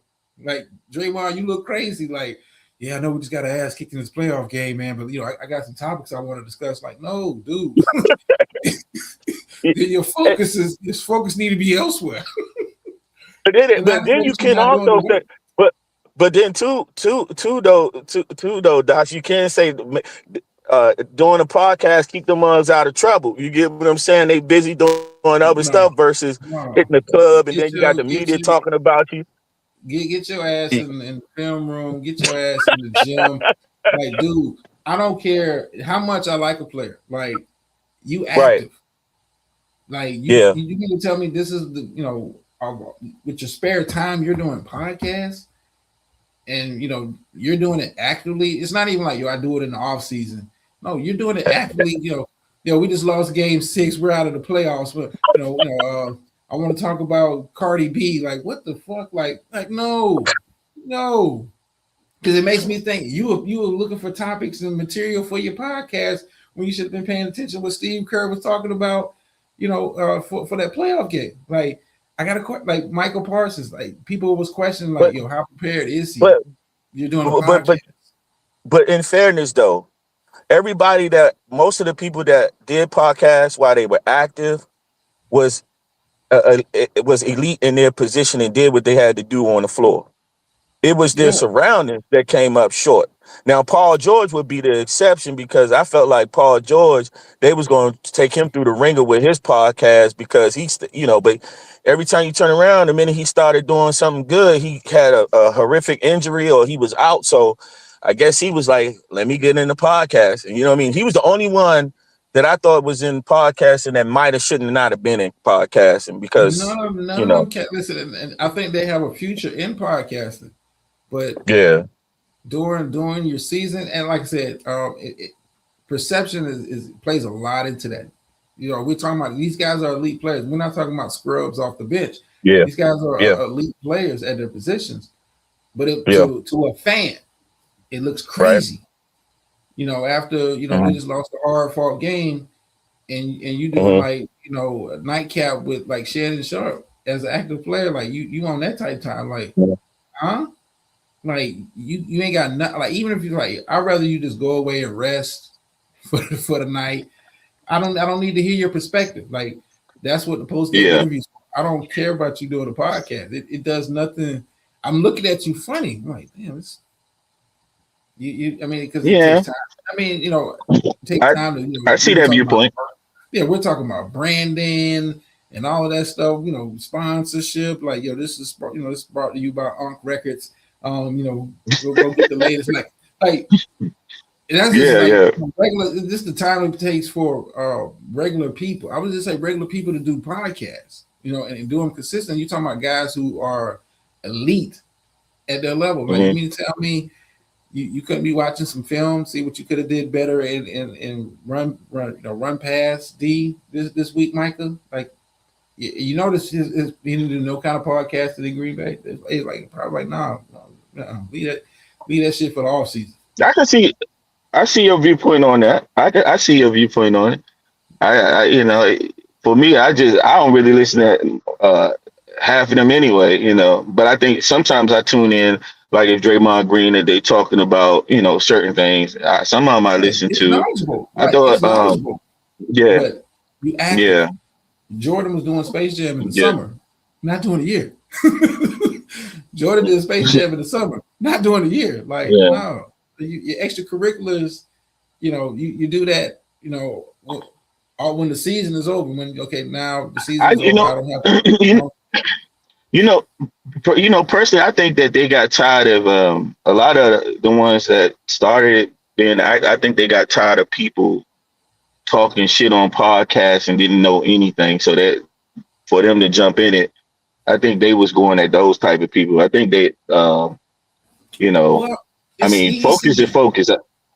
but Mm-hmm, it's easy. You talking about elite players who have been hmm playing since Pop Warner or Little League or whatever the sport is, been playing since they was an early child, um, yeah, and played on a professional level and are playing at a very hmm high level on a professional level. That gives you a level of insight that you can't a regular podcast or me and you will never have that knowledge, that information, because we don't hmm come from that world. Um, and hmm we can't tell you about the ins and outs and the stuff that makes them successful. We can speculate and based on what we see, but we don't know. So it gives them a heads up. Cam Newton, it gives them a heads up. Gilbert Arenas, it gives them a heads up. You played the game, so it's way easier for them to transition hmm into that lane. Um, and Yeah, I prefer them going on like a Gilbert Arenas pod. I prefer them going on the show versus yeah, doing an actual yeah. podcast. You know what I If mean? they I went think on the that's show, I wouldn't better. complain. Where you I wouldn't got complain. I wouldn't right, complain. right, right. Yeah, I'm with you on that. Yeah, I'm with you. I'm with that premise of it. I prefer them to go on the podcast and do what they do. You know what I'm saying? Versus them after every game firing up a firing up It's a just come on, man. podcast. Yo, I just got off the field 3 hours, 4 hours, battling hard. My body's exhausted. Yo, let me fire up the But StreamYard. It'll be the last thing on so my mind. so that would transition us into which we talking about now, far as what you want to talk about when it comes to people doing just too goddamn much, like this president of the U.S. tweeting out some crazy shit about he didn't get the Nobel Peace Prize, so he want to basically burn down United Nations because it ain't about peace Dude, no more. So dude, she so said, we got Twitter fingers instead of running the country. We got Twitter fingers doing what it, what I'm saying. So I guess we can well, segue into that then, right? Because yeah, that's what it sounds like. it's like we can't. Like, it's almost like you have my notes, because for those who don't know, Trump, when he say alluded to, pretty much flat out said why he really wants to go into Greenland is because he didn't really get a Nobel Peace Prize. Like, actually typed this out and had a memo sent to, I want to say, the Prime Minister of Norway to say, one of the reasons because they didn't give him. Listen, dude, this is I say this every week, and it really hits. Like, this is a reality show, and we are unwilling participants in this reality show. Um, and this, when you think it can't Hmm get crazier, it can't get loonier. Dude has so hmm much stuff going on that it makes it hard to kind of keep up with the real shell game. Is the tech companies, the AI, the money, and all those. That's the real game that's being played behind the scenes. Like, Trump is he treats every day as a new episode. I swear to God, hmm hmm every day is a new episode. What can I say now? What can I do now? Is like he has this weird fixation. It's almost like a fetish for being the center hmm of attention each and hmm every day. That first thing he does when he wakes up, he's on Truth hmm Social. He's on Truth Social, and what can I talk about today? And that's going to drive traffic to my Truth Social. That's going to drive the news focus to me. What can I do each and every? It's a for me. I think it comes across like a fetish at this point, where you're talking about the amount of stuff he does on a daily basis, let alone weekly. We're talking, and it's a lot of stuff that gets missed because you're so busy, Greenland, and you're busy with, oh, well, he took the stuff from Venezuela and sent that money, from the sale of that Venezuelan oil over to Qatar. But that's not headlines because he's all over the place with the other shit. But I mean, we're with the participants, like even the stuff with Minnesota. I was going to kind of get into that. Even the stuff with Minnesota, with ICE, National Guard about to be called in. What some people don't know is the DHS budget is going to be, I want to say by the end of the month, they got to extend or approve the budget for the DHS, which, bankrolls ICE. And it's got to get 60 votes in the Senate. And it ain't going to have 60 votes in the Senate. So what happens then when ICE is not getting the money based on this new budget through DHS? But you're not focused on that because you're focused on people getting shot in Minnesota. Like it is, it's hard to keep up with this dude, man. It's hard. I think, and the reason why I think it's like that is because for a long time America was duped into thinking America is the be all see all. Like, so when he says the things he says and the stuff that goes on in Minnesota, they're really grasping for straws to keep, because they know people attention span is short. Yeah. Like, like for example, if you want to go into what do you want to go into Greenland, or he want a Greenland to be us or take over? Why would Greenland do that when Greenland get free healthcare, free healthcare, free education, and all of that? You think people going to give that up to become a part of America? But he knows this also. He knows this also. Yeah. If I can sell you that every decision that I'm making is making America great again and putting America first, and having Greenland is for national security. I can sell it to the idiots. I hate saying that about people, but people are dumb, man. A lot of people are dumb. They don't see the trick back going on. Here's the thing. Well, I have white people in my family, white people around me, cool people, this and that. But for those outside my circle, when I watch them, they really don't have an inkling of really what's going on in the world. Some of them haven't even been out of the country, right? And this notion that we the best at everything is ludicrous. Like they've been sold a bunch of goods. Like when he said, I can shoot this person in the face and get away with it, basically kill a person in New York and get away with it.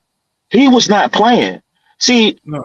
My thing is with the world is, if a person of color said the same stuff he said, it would have been investigations done. It would have been all types of stuff. They unfit, this and this and that. But when you're dealing with somebody like him, he don't know. I don't even think at this point he know his ABCs.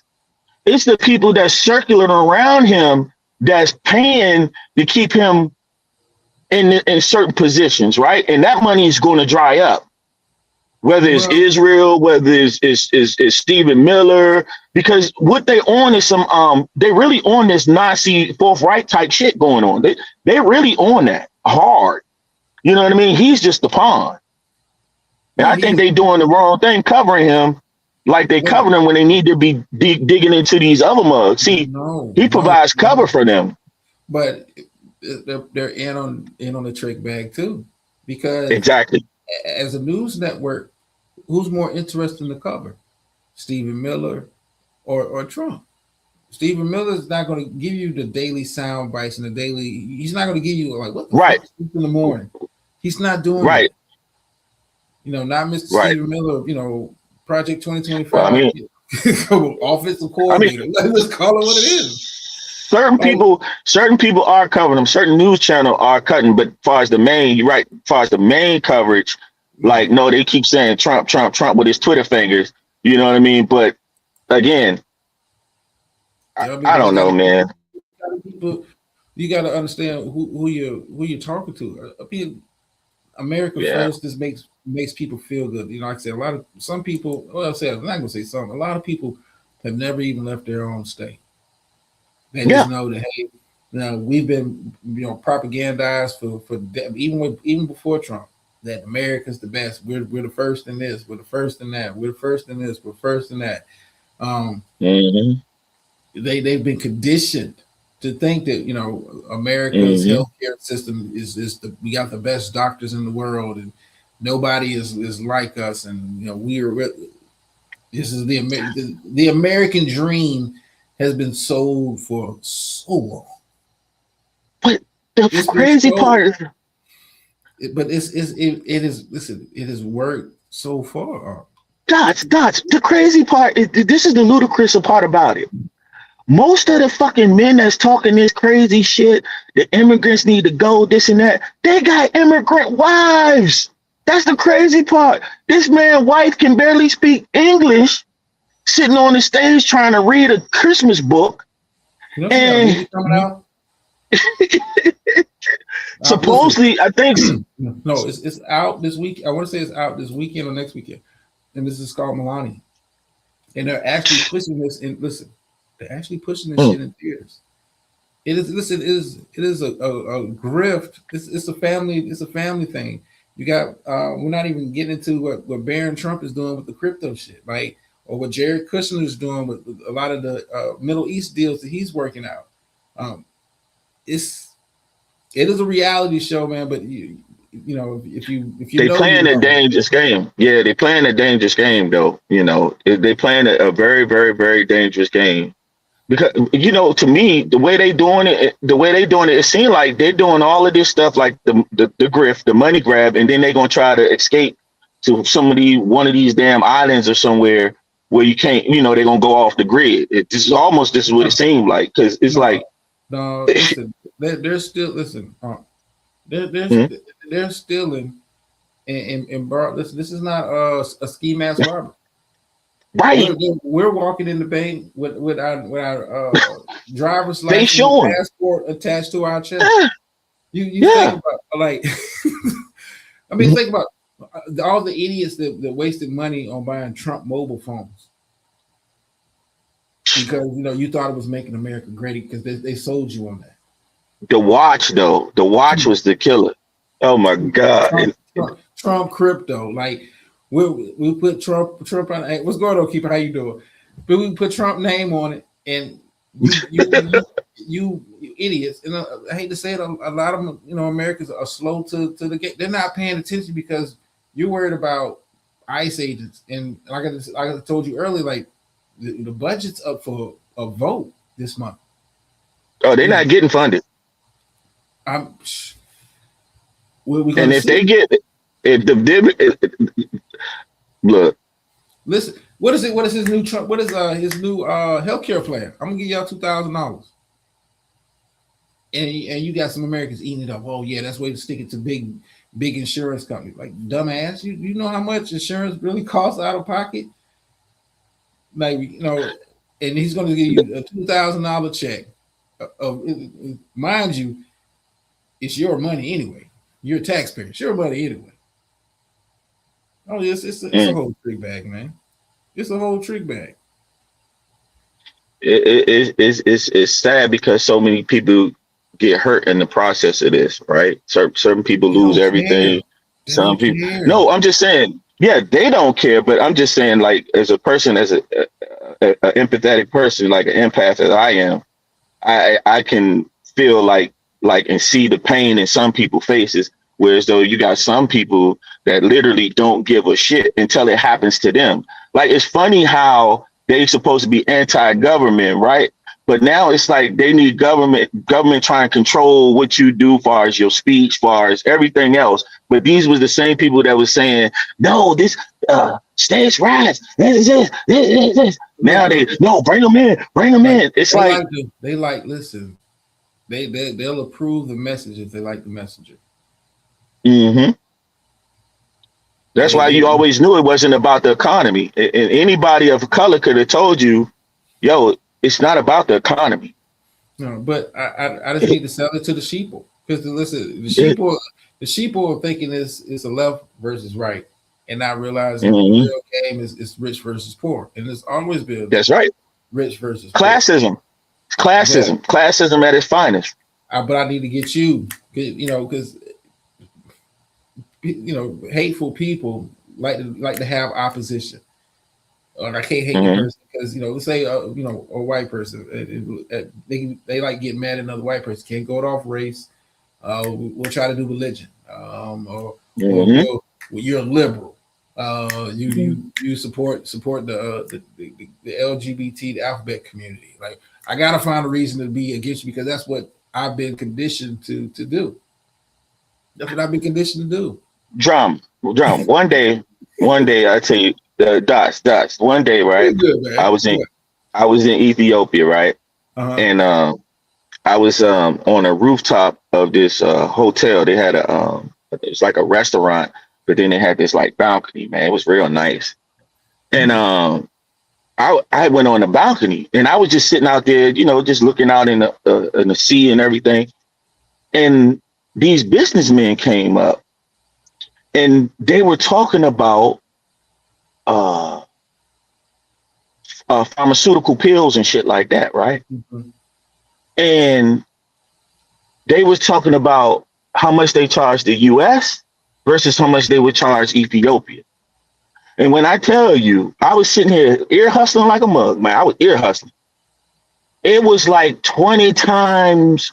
The US was paying 20 to 100 times more for the pill. The same pill, they just changed the name of the pill in a sense, changed the stamp on the pill, right? Change the name, but it's the same pill. It does the same thing. And the US paying $100 per pill versus in Ethiopia, they paying maybe $3 for that pill, $2 for that pill. You hear what I'm saying? When I saw that about, I want to say about 13 years ago. That opened my eyes to how this thing really works, right? It's the same stuff, but because they can pay more, we're gonna charge them more. So we're gonna suck every little drop of money that we can get, from this country versus this country. It's the same. It's the same pill. It's the same everything. But that's the trick bag, huh? They're in the business. They're in the business of making money. But I got the general masses, especially in this country, the general masses. I got to keep you not looking at what it is, classism. I want you focusing on what the rich are getting and all the tax breaks. I don't want you focused on that. I don't want you focus. I want you to focus on your neighbor, not my neighbor. I want you to focus on your neighbor. Oh, they look different than you. They speak Spanish. They might be a cartel member. I need you focused on that. That's the trick bag, man. That is the trick bag. While we over here making money, and making deals and but like I said with Trump, it's like, yo, I'm creating generational wealth. He can't. I think he came in with a mindset like we finna get paid. I'm finna get paid, and guess what? These people are going to buy because if they put my ass back in office, they as gullible as I thought they were. Like I told you about that damn jet. I said, "Watch, you gonna keep that shit?" You're like, no. I told you. I'm just curious. I'm just curious of what they're gonna do because everything comes to a head, right? Everything comes to a head. Whether it's gonna be mass protests, anarchy, whatever, things gonna come to the head. And ain't no more dangerous than a mug that was in a cult that realized they was in a cult. And in a cult. And they don't even listen. Not yet. They've been some. You talking about brainwashing, man. Drum. Some look, they got a website for the people that was in the cult, right? Yeah. That it's no longer in the cult. I think it's called keep her in the chat. I think she saw the website. And basically this mug told the guy, they actually literally have a support group behind this. They were megas and they realized that they were in a cult, right? So they'd have like a 9-100, like a 1-800 number where they can go. And basically the dude said it took him a year to deprogram. He said everything that he thought he was right, come to find out it was wrong. And when you look at these people that go out there and they do this mass killings or do certain things like with the Charlie Kirk and all of this crazy stuff, or even the stuff that happened with Trump, which I thought was staged. But some of those people are the same people that was in it. They just realized that they've been duped. When you lose everything and you have nothing, and this guy sitting up, it used to be like that when we was growing up in churches. Remember growing up in the church, you see the preacher and the preacher kids, they had on the Nike shoes, they had on the nice gear, and you in the church poor, you know, with your penny loafers on and shit, the shit that you done got from Payless, and your family driving in a beat up car, the pastor's driving in a nice Lincoln and all of that. That was the thing. And then you realize this is a hustle. And you get infuriated. You say, I don't fuck with the church no more. I'm leaving that shit alone. These people ain't right. You know, the church is a cult. Whether people believe it or not, church is a cult. See what I'm saying? So we want to be accepted, and we look for different places to be accepted in. And people play on that. But we have that cult behavior. I mean, you see that Drewski video, when he's played on how the churches is now. Look at all these churches. You think they really spreading the word of God? Nah, it's a cult. So I think what the Republicans realize is that people want to follow. It's a shame. It's sad, but people follow. But you don't have that. Leaders get taken out. You know why people like to follow? It's the same. Like people feel comfortable being led. People are comfortable being sheep. It makes them feel good when it's a shepherd, because then that abdicates responsibility. You understand what I'm saying? That abdicates responsibility. Like even these MAGA folks, like y'all don't even, the MAGA's like, yo, Trump hustled us. Man, the hustle's been going on way longer than Trump before Trump even got in office. Because they've been selling you the American dream for damn near a century and a half. Picket fence, the apple pie, the two kids, and dad works a job and mom's a housewife. They've been selling the dream. Yeah, the American dream was a car. Was just what was it? A car and a house. That was the American dream. Yeah, a car and a house, and you made it. You made it. Exasperated it to it. He's a little bit extreme with it. But listen, they're not switching up. They don't even realize. They don't even realize the people that you put in office is part of the game too. They getting rich and getting paid. You know how much insider trading goes on Capitol Hill. Yeah. All them cats. Listen, all them cats is paid. I think human nature is the human nature, like you want to be led. Yeah, but also when you get power, see, like I always say that what would you do if you had $1 million, right? Or what would you do if you had power, right? I believe a lot of people, they say one thing, but when they get it, it's another, because you don't want to, you got power. You don't want to give that power up. Responsibility. It's kind of like, it's kind of like how I feel sometimes when I look at LeBron. Like, he's been a prodigy since he was 16 years old, right? And he don't really want to let it go because of the fame, what comes with it, to be able to do this and that. And some people don't even know how life going to be after that. So so when these people come in office and they do 3-4 years, right? And they got all these people coming up and they speaking at these events and all of this good stuff going on for them, that they accumulate that power and they don't want to say, you know what, it's time for someone else to lead. I Why did would my part. I did my civil. I? Exactly. So that's human nature. So whereas though I'm upset and I'm furious about how stuff is being done, I kind of understand it. I think, It's the game. It's the game. yeah, You know what I'm yeah, saying? You know what I mean? yeah. Let's go back to like talking about like the church. You even look at the Bible and just use it like different points in the Bible, like the stories you see. You know, the slaves needed Moses.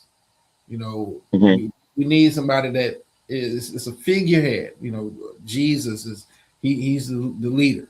John the Baptist, you're the leader. Like, and Mhm. for people, it makes them feel comfortable when I have to advocate that. Now, when people get in power and understand, oh man, it's a lot I can take advantage of, and a lot that Mhm. benefits me, I don't want to give it up. And that's why capitalism doesn't work. That's why capitalism doesn't work. Most of these billionaires, what do you do with the money you have? You don't want to pay your fair share. You know, the more money you accumulate, the less it is for someone else to become Yeah, rich and empowered, right? I'm working the So system. I'm working the system though. This is how the the system same, is. The rich have always gotten richer. This is how this this, is. It goes back. so Listen, I'm with you. I'm with you. right. I'm with you. Yeah, we did. We saying it. Yeah, we Yeah, did. Yeah, I'm with you. And I don't blame them for taking advantage of how the system is set. This is the game. right, right. If they're gonna give me tax breaks, listen. If they gave the average Joe tax breaks, we're gonna take them. Well, here's what I would say. I think that's not the problem, right? I think the problem is what they're doing to get it, right? So I think that like the underhanded, the unlawful shit that they're doing to get that tax break, right? If you let the system work itself and you say, okay, we giving it based on this, I think everybody is fine. I think that the problem is how they want you to abide by the law, right? But they don't want to abide by the law. So what they're saying is because I have this much money, that the laws that apply to you don't apply to me. That's So facts. That's facts though. I mean, look at all the people that mm, the Trump is pardoning. I want to say I saw a figure. He's pardoning people who owe money, who restitution fees and all that kind. We're talking about $1.9 trillion of pardons that are wiped off the books. Like if you got money, listen, money is mhm, a necessary evil. mhm, And the more you have, the more access it gives to certain things and certain privileges. And that's just it's the game. I mean, that's how life is kind of set up, and you got to mhm, learn to navigate within. Like you can have these like to say the MAGA code people. You can wake your eyes up to that hustle, but it's a whole nother hustle. It's yes, multiple hustles going on, but it's a big, it's a bigger hustle. like Yeah, like we're about to have pretty much like state monitoring with Palantir getting access to a lot of our information, like, but that's not making the news like that. It's dude, it's it's the game, man. This is the game, and Trump is playing his role. That's why I call it a reality show. He wakes up, he understands I'm the lead actor on this show. For those who watch like Housewives, he's Nene Leakes.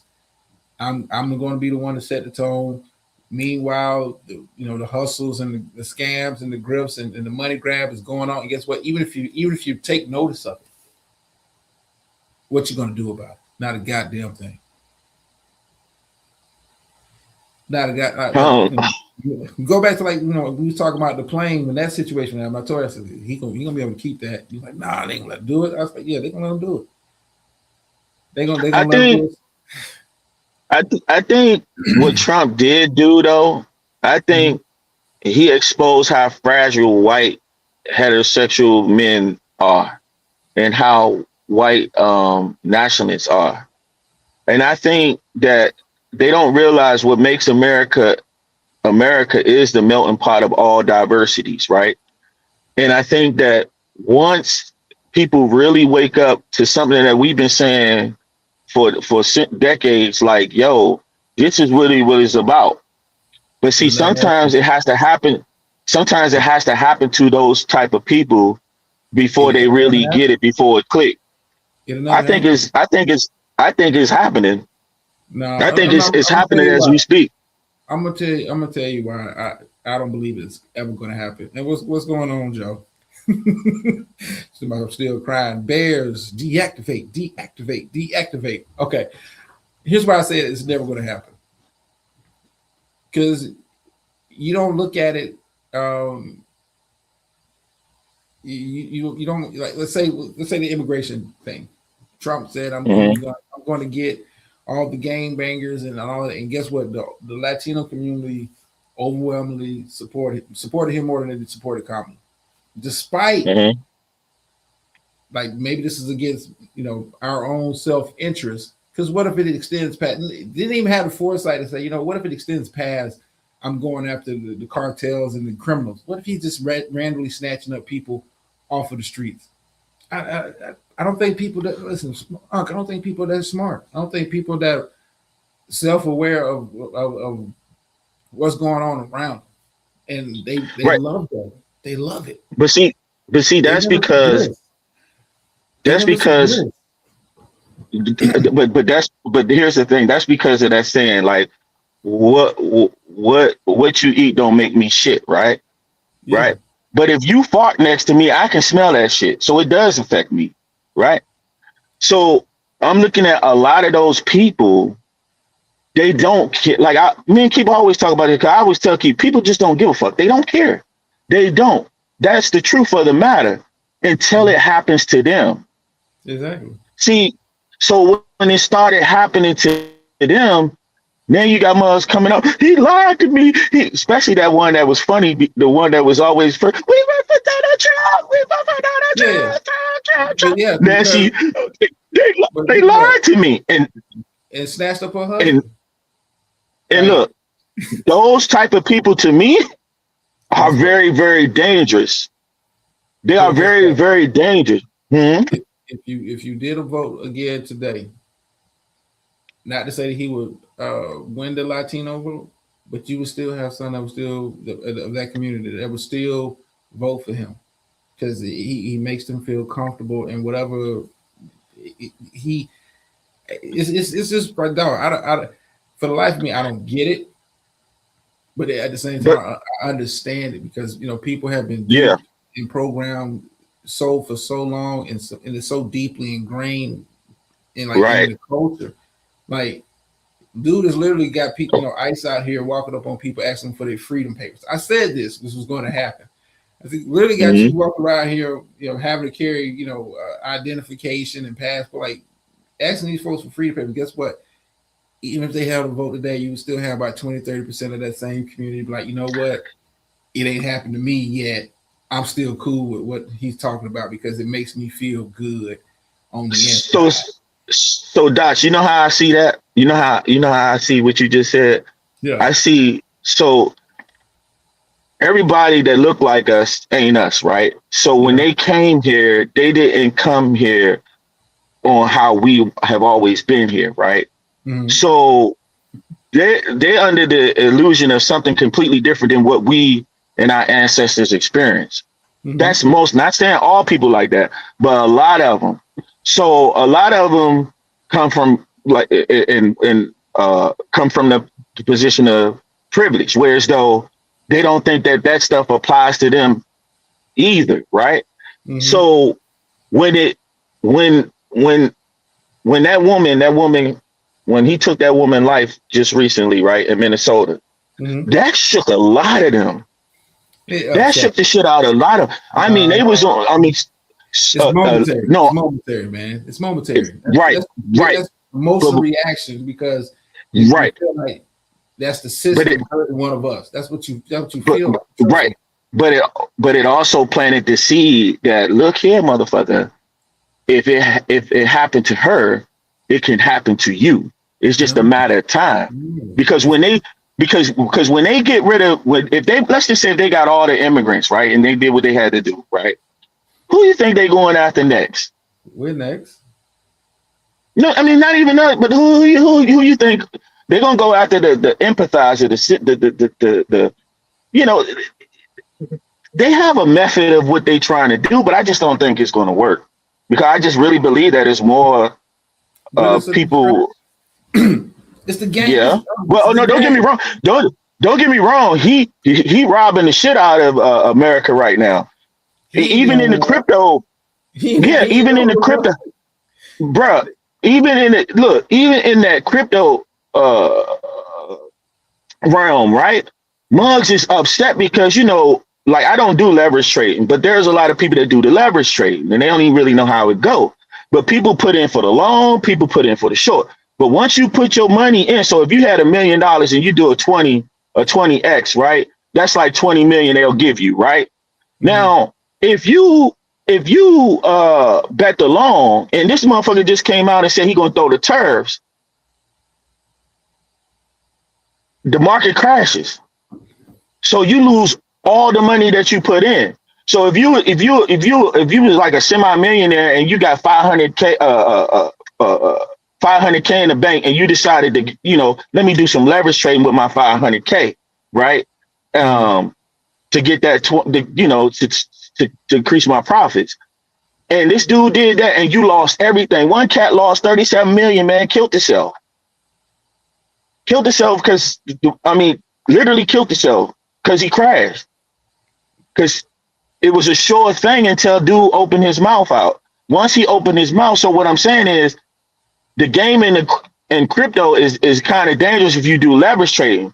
But also there's a lot of stuff that's going on behind the scenes that's where as though they're leaning into that digital realm. But you just got to know what stuff to buy into, like utility coins, or the fabric of the banking system and different stuff like that. It's certain things you might want to buy into because it becomes an asset. So while they're doing what they're doing to these people, to these countries, it also has an effect on the business world where they're actually raking in millions and millions of dollars, if not billions. So yeah, it's a method to the madness. It's shaking people out that had comfortable lives, that were doing very, very well. It's like they're robbing them for their money and pocketing their money because they get the insight. That's what Byron did. Man, it's a lot of shaky stuff going on, but it's all documented. The question is, if he get out of power, then what do you do about it? You can't let this ride. They're gonna let it ride. Elon Musk, I would take the subsidies that we give Elon Musk, I would take it. Oh, here's the thing I wanted to ask Dots. What you thought about this, right? Because I've been thinking about this. So the U.S. gives Israel billions and billions of dollars, right? Monthly, yeah. So when that money, so they give that money to Israel, right? Mm-hmm. But our congressmen receive money from Israel super PACs. So to me, it looks like they're laundering money. It looks like they're being duped because they're giving Israel money and Israel is giving them that money back. Well, the money doesn't add up to what Israel gets. Yeah, you understand what I'm saying? Like, I say I give a Ted Cruz $1 million. I'm getting billions from his government monthly. Mm-hmm. Mm-hmm. So what is $1 million? But that's pocket change. Right, but that's on the high end. But here's what I'm saying: it's our own money that's swaying us to do favors for Israel.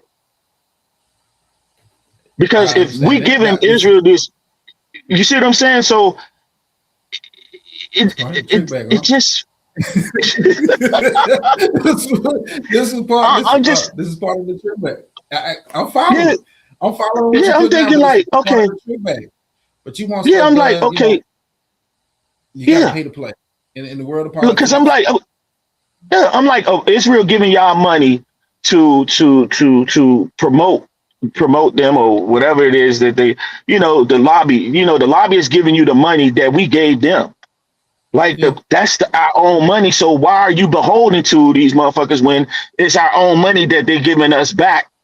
Like it don't make Well, I sense. mean, But no, but I got to protect my long term. Listen, I got to protect my long term investment, which is weird because you would think that Israel will be paying. You're paying for U.S. protection, U.S. resources.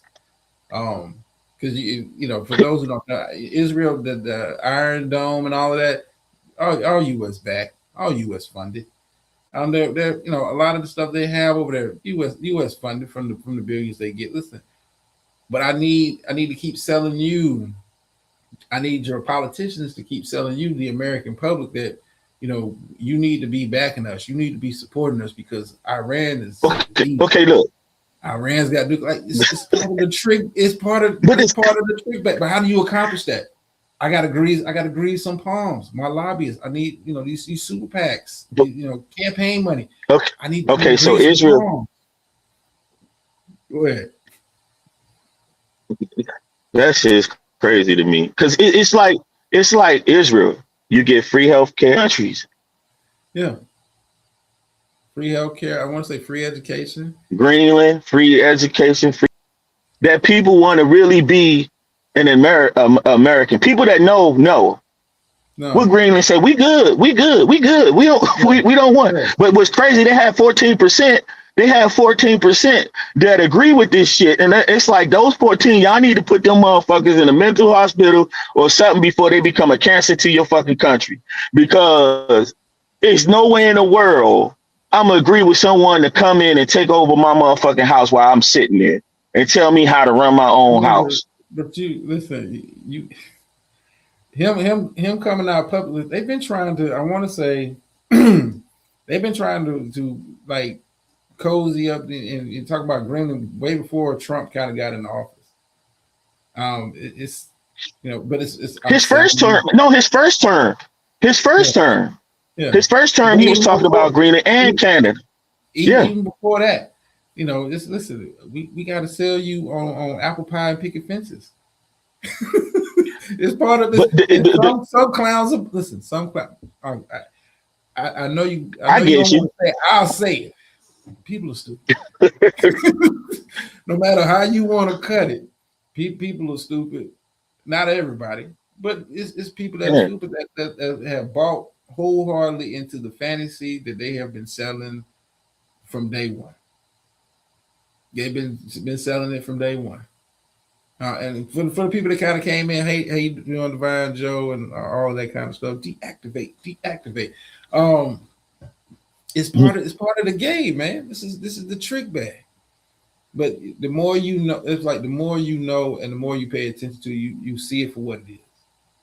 You see it for what it That's is. why I Like, always use, drama. That's why when I first came to the sector, into that space, I was always advocating to travel, right, to go to different places, right, yeah, because when you start traveling outside of America, it seemed like it opens up a part of the brain, right? Like it gives you it lets you get a different perspective of what's really going on and how people live. Because if you let the media in our country say certain things, you miss what's really like some places in each country has its down, just like America. If you go certain parts of the states in America, it's like shit town, right? And you have that all through the world. And you go to some places in America, it's beautiful. Same way in some of these other countries. different. You and I both know, man. Yeah, Poverty in other countries, in a lot of other countries, looks way different than poverty here. You true. you But poverty is you. poverty. Poverty is poverty, I, but it opens your eyes. If you for those that I know most of my people in the chat travel. When you travel and Mhm. people who have never traveled outside of the country have this false image that everybody is like living in apartments and homes and their Right. apartments are like our apartments, and their way of living is our Mm-mm. quality of living. They Mm-mm. don't know. They don't understand when you looking at it like, man, this is a poor part of town, and like, nah, this is one of the best places on the island, or this is one of the best places to live in the city. Like they don't understand. You don't understand what it's like until you've actually seen. I can tell you about it. I mean, like me and you can sit up here and talk about places we've been and stuff we've seen, but it's Mm-mm. different when you physically lay your eyes on it. You're like, yo, Mm-hmm. this is this is how you cats is living in aluminum siding, like huts. Yeah. Like But this is this but is real. Like you know what? But those people are not like discouraged and stuff like they might live in poverty, but they're not suffering. yeah, I You get what mean I'm saying? that's their way. That's their quality of life. Like quality Yeah, of yeah. life is That just different. they choose. Yeah, they. I guarantee this. They don't go hungry. No, You know, they don't do. exactly. You know, a lot of stuff that will happen in the States wouldn't happen in those other places, right? Because it's just the structure. And some people choose to be in that environment, right? Yeah, They comfortable within it. They happy with waking up and seeing each other and saying good morning, or going next door to drink tea and coffee, and to go out and herd, or look for look for stuff to accumulate and sell, or eat, and yeah, it's yeah, if you listen. I can talk about it. You can talk about it all day long, but until I think for some people, you know, visual learning goes a long way until you see it and you're like, whoa, this is crazy. And you learn to like if you see it enough, you travel enough, you like understand like it may not look like much to me, but it's right. everything to them, and I can respect that. Right. Yeah, just like what Keeper and Joe was saying, like if you're looking at the homes, it's Yeah, certain stuff, a million to get you so much in somewhere else, but not only that, the stress level. The stresses that we have is not the stresses that they have, right? And the government, you know, they yeah, we could go. It's interesting though, because you see one thing, like you said, you see this, you go here and you see that, then you start thinking, like, I didn't know they had that in this part of Africa. Like you see them now with the dude with the high speed going to different parts of Africa, right? And yeah. how people just blown away. Some people are blown away by some of the stuff that they see. Yeah, That's why I want to go to Rwanda. Did you see the streets and the way the Rwanda city is? no, I haven't. I Oh haven't checked it man, out. I gotta check it out. man, I gotta go. That's on my hit list so bad. But again, with this dude acting like he acting, a lot of people don't realize like the stuff that he do affects people even abroad. I Yeah, mean, they canceling people visas, the passports. Like before, we didn't necessarily have to pay to go in certain countries. Now it's a possibility that we might even be banned to go in certain countries, or not only banned, but also have to pay money to go into these countries. Where before we could just roll up, get a stamp, and go in. Some countries, like Kenya, I always pay when I went to Kenya. I always paid 50. It's like $50 that you pay going inside of Kenya, right? I mean, and just like Ethiopia, you pay. I think it was like $30 or $50, right? mhm. Uh, and I mean, that's just like, and you get your visa, stamped there. You just pay the fee. But now, like if you're trying to go to Liberia, it's a process to go to Liberia, and they want like over $100 to go in there. You see what I'm saying? Like, so, but by him That's talking not shit bad. about these countries, yeah, but that's what I'm saying. That was then, but now that he's done what he's doing, prices is rising. People saying, no, we don't even want Well, you well, coming. who does that affect?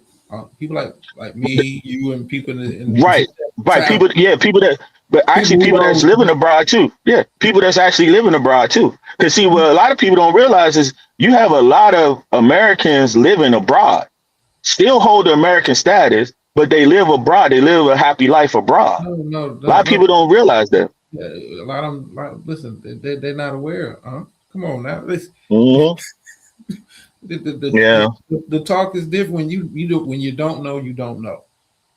You think Hmm. when he says Somalia, you thinking there's no Americans living there.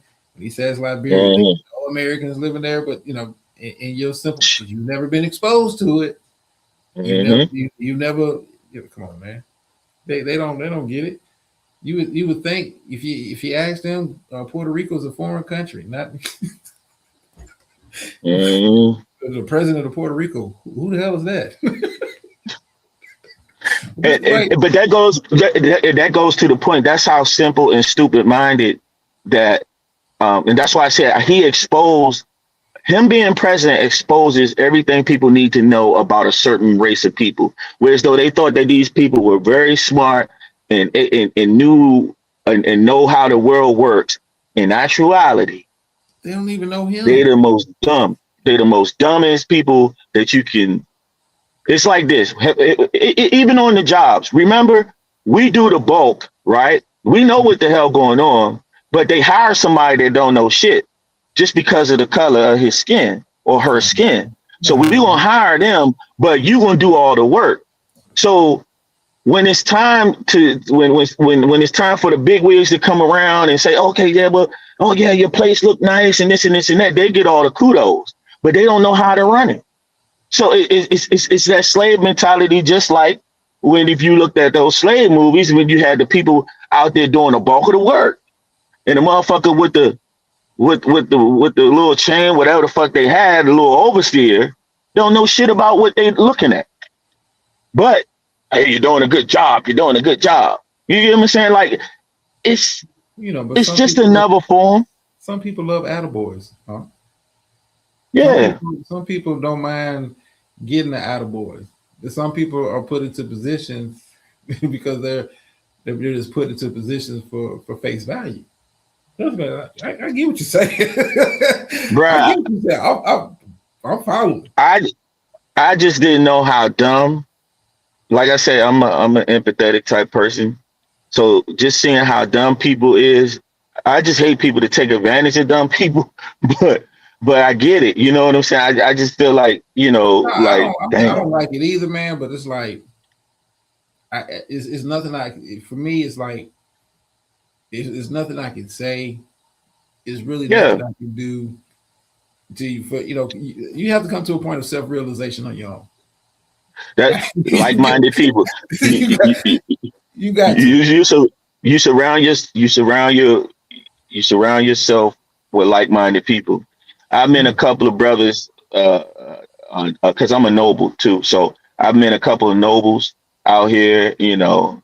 and we sit there, have conversations like me and you having right now, Yeah, and we might not see each other that much, but just like me and you, we don't see each other that much, but when we get on, we kick it, right? yeah, And we just talk about stuff that's really in the mind that just be on our conscience and on our hearts. not Um, bullshit. right. And because right now it's a lot of toxic behavior that's out there that's just running amok through the world right now. Like I wouldn't be surprised if we just do a showdown. Hey, Dots, just like the thing with China. Everybody keep talking about China. They don't know how well off China really is. They keep talking about it. China was like something like 20, 30 years ago. Oh, we getting the oil because we don't want China to get the oil. China, if people look up China, China is well diverse in all types of uh, But what have they uh, been told? devices. What have they been told? Yeah, yeah, like What have they yeah, been told?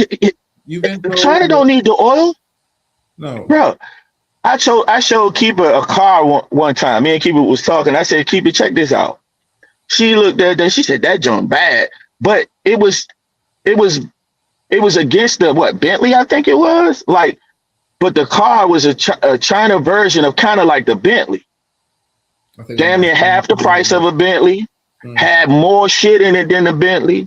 I'm talking about the shit was decked out for like about what 70,000 or 60,000, where Bentley or whatever they was showing against it was like 100K, almost 200K.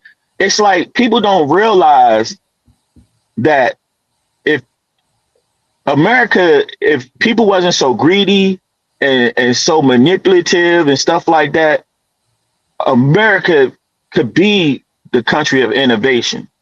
But China is the country of innovation, whether they want to admit it or not.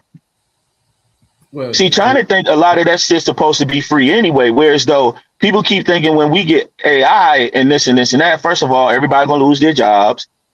What they really doing though, to me, is they're trying to create these robots and stuff like that because they want to grasp and have control over the people. See, right now, people it's at a point where people do have power. mm-hmm. They want to strip that power. But think about it.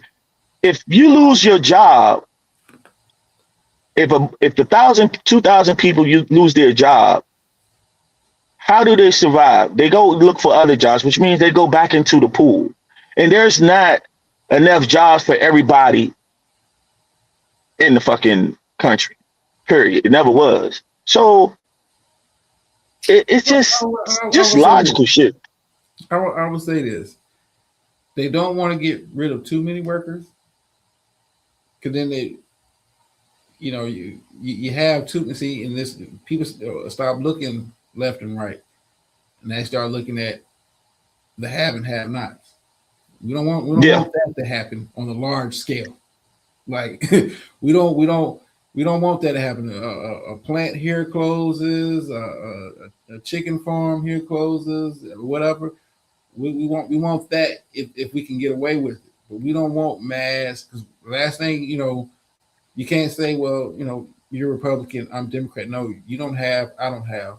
So I'm not interested in what you got going on because I need to have something. So who I'm looking at now?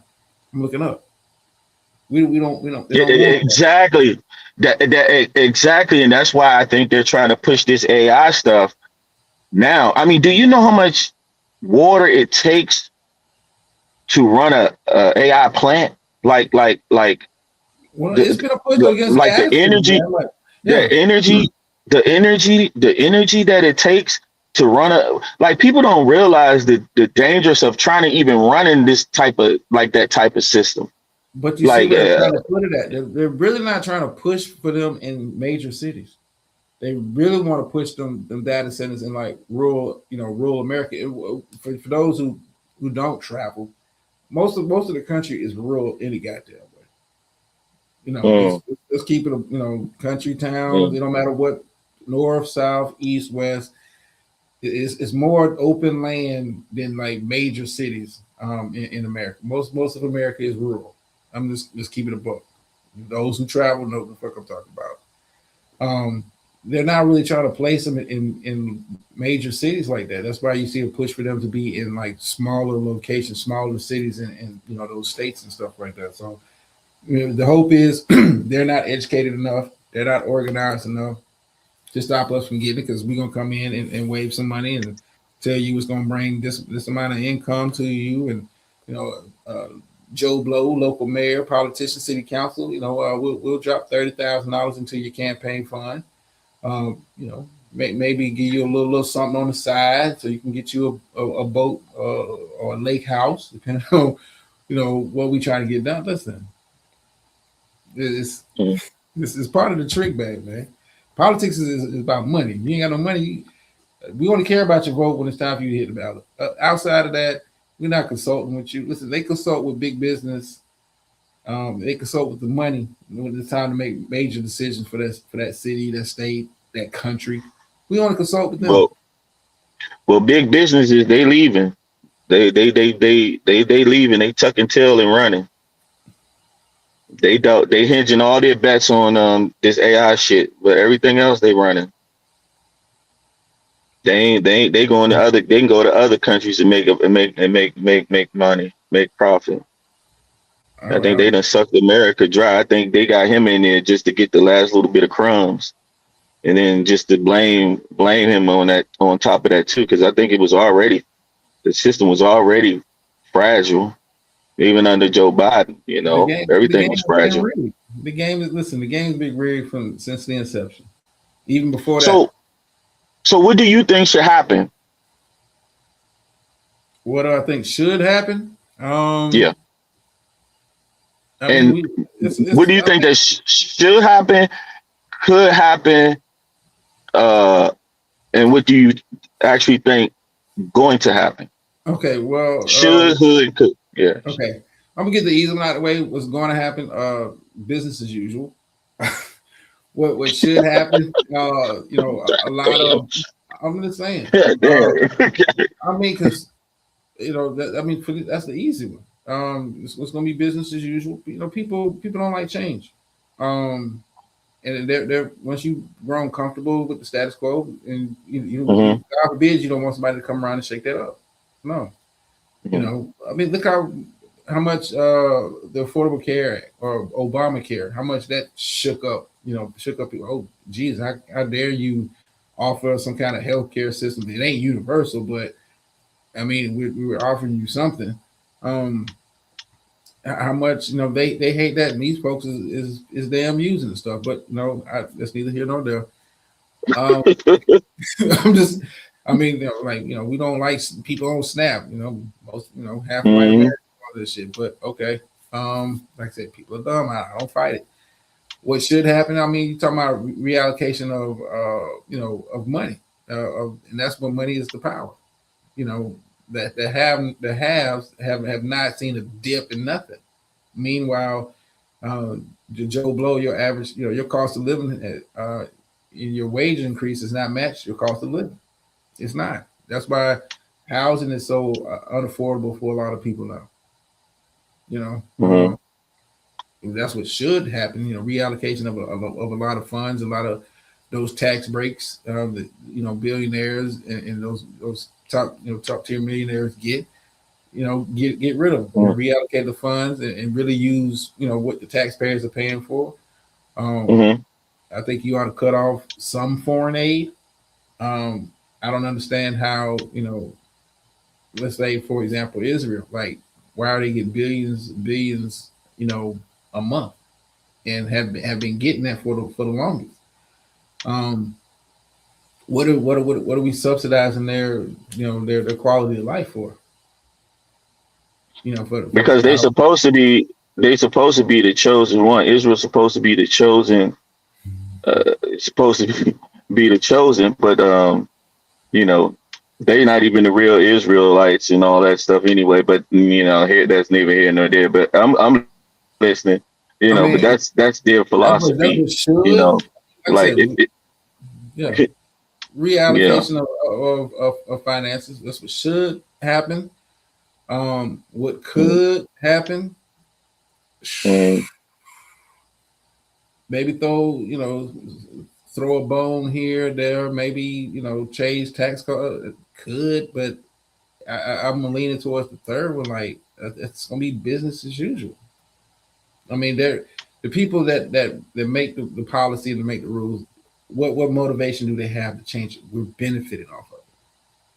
So what is my motivation? Oh, Anki and Drama are upset about it. Okay, cool. I can live with that. Um, but what is my motivation to mm, change it? I'm benefiting. So what do I care if for me to get another couple $100,000 or me to get some more insider trading info to make myself increase my portfolio? Um, what do mm, I care? What do I care that we're going to cut off SNAP or we're going to stop federal funds? I mean, meaning money that you pay. They're not creating this shit for themselves. There's no federal business. They're telling you we're not going to send your tax money because your governor or your mayor is a Democrat, and you cool with that? Whether you voted for a Democrat or not, like that's your money. mm, That's how they play. This how this dude is playing in your face. Like we gonna stop funding to going here. We're gonna cut off this. We're gonna cut off FEMA. Like, dude, that's your goddamn money. You paid him that. I mean, it's like so paying for food at a cookout and the orange man telling you can't get a plate. No, no, but they're like, okay, well, cool. I'm gonna go hungry, huh? How does that work? Like, no, okay, well, shit, this grill about to get flipped and ain't nobody eating. I kicked in. You mean to tell me I can't get a plate? And I kicked in more than the dude sitting over there with two to go plates. And you mean to tell me I can't get a plate? Oh no, we're not doing that. And that's how the rich and the powerful look. I put in less than you, and guess what? I'm getting more than you. That's how the system is You designed. know, but see, I think the people allowed these people to become rich. They bought into their systems and they bought into a lot of stuff because they didn't know no better. No, they look at it Huh? as that too. But it is You for see, some weird reason they think it's a sense of pride for them. Like I don't get a kick out so of so so so when is enough though? Because see, it's funny how he keep fucking talking about Greenland, and some of these people they so upset about him keep talking about Greenland and our allies because they already know that if because see in some people's eyes they think they got the biggest stick, so they the baddest mofo around. And it's you're not the baddest mofo around because you have the biggest stick. You're the baddest mofo around because of the people that surround you, right?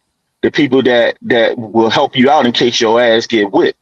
So in this aspect of what I think is going on or what I see is that his little group in the White House think because we got the baddest army, the biggest army, that we can do whatever we want to do. they And do. there's a group of people, right? But there's also a group of people that think like, let's say like me and you, like, no, that ain't why we've been successful as how long we've been been successful for.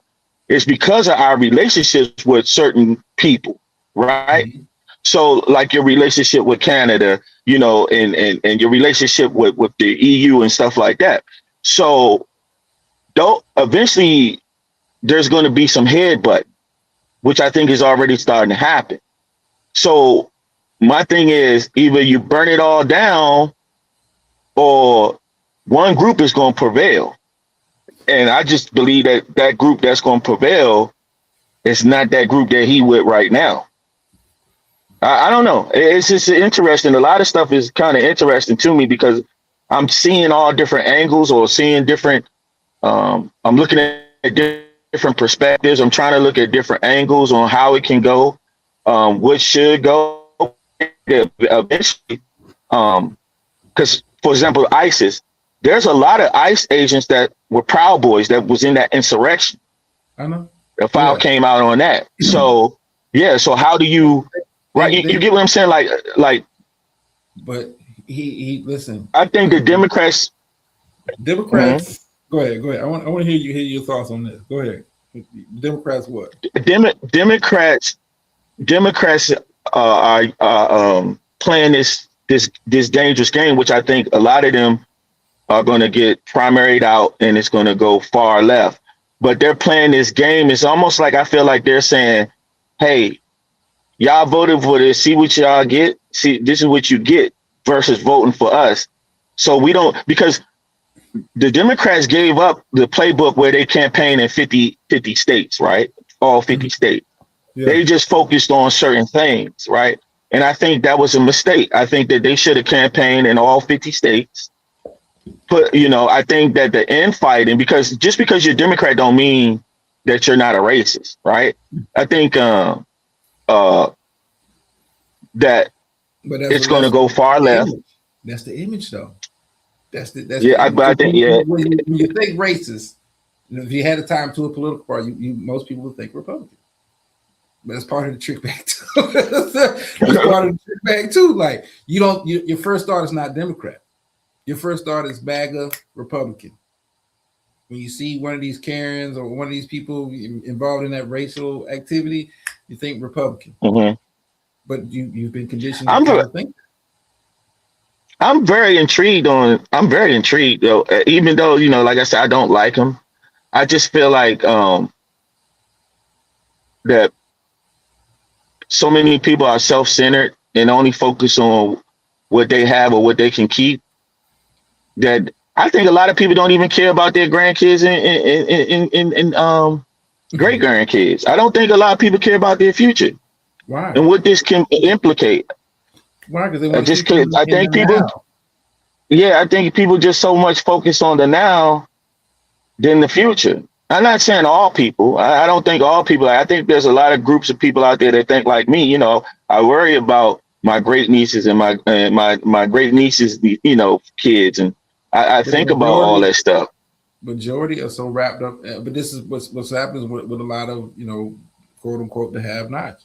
You're not afforded the opportunity for some people. You're not really afforded the Hmm. opportunity to be looking for the future, and we're talking about generations down the line. You're so focused on the now.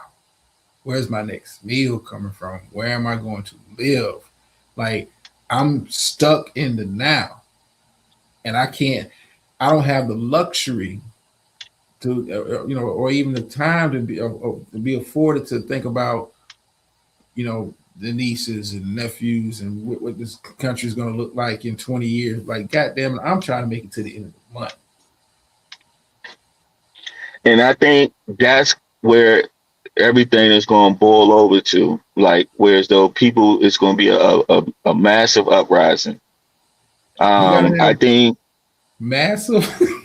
Yo, you yeah, I really think think there it's will be. gonna get?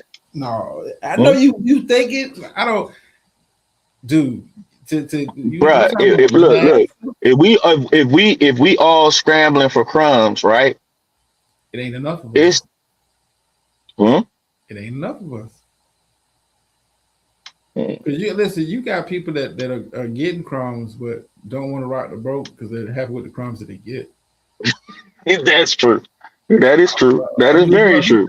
like I That's get where very you're true. going. Like, if it ever got to the point, and this is all hypothetical here, if it ever got to the point where we had an overwhelming majority of have-nots, because there's a lot of people that don't have, that don't realize that they don't have. Like, I'm good. I'm getting by. This is enough for now, and Yeah. I'm cool. Like, if we ever got to the point where we're talking about unemployment rate is through the roof, and people, like I said, it'll get to the point you're not gonna be looking left or right. You can be like looking up because I that person don't have, so whatever your political views are no interest to me because you don't have shit either. Because I can't even be focused on you. I'm gonna be looking for who's in the big house on the hill. That's when you'll have change, but it's gonna have to be on such a level. So I mean, you're talking about damn near complete collapse of a lot of stuff.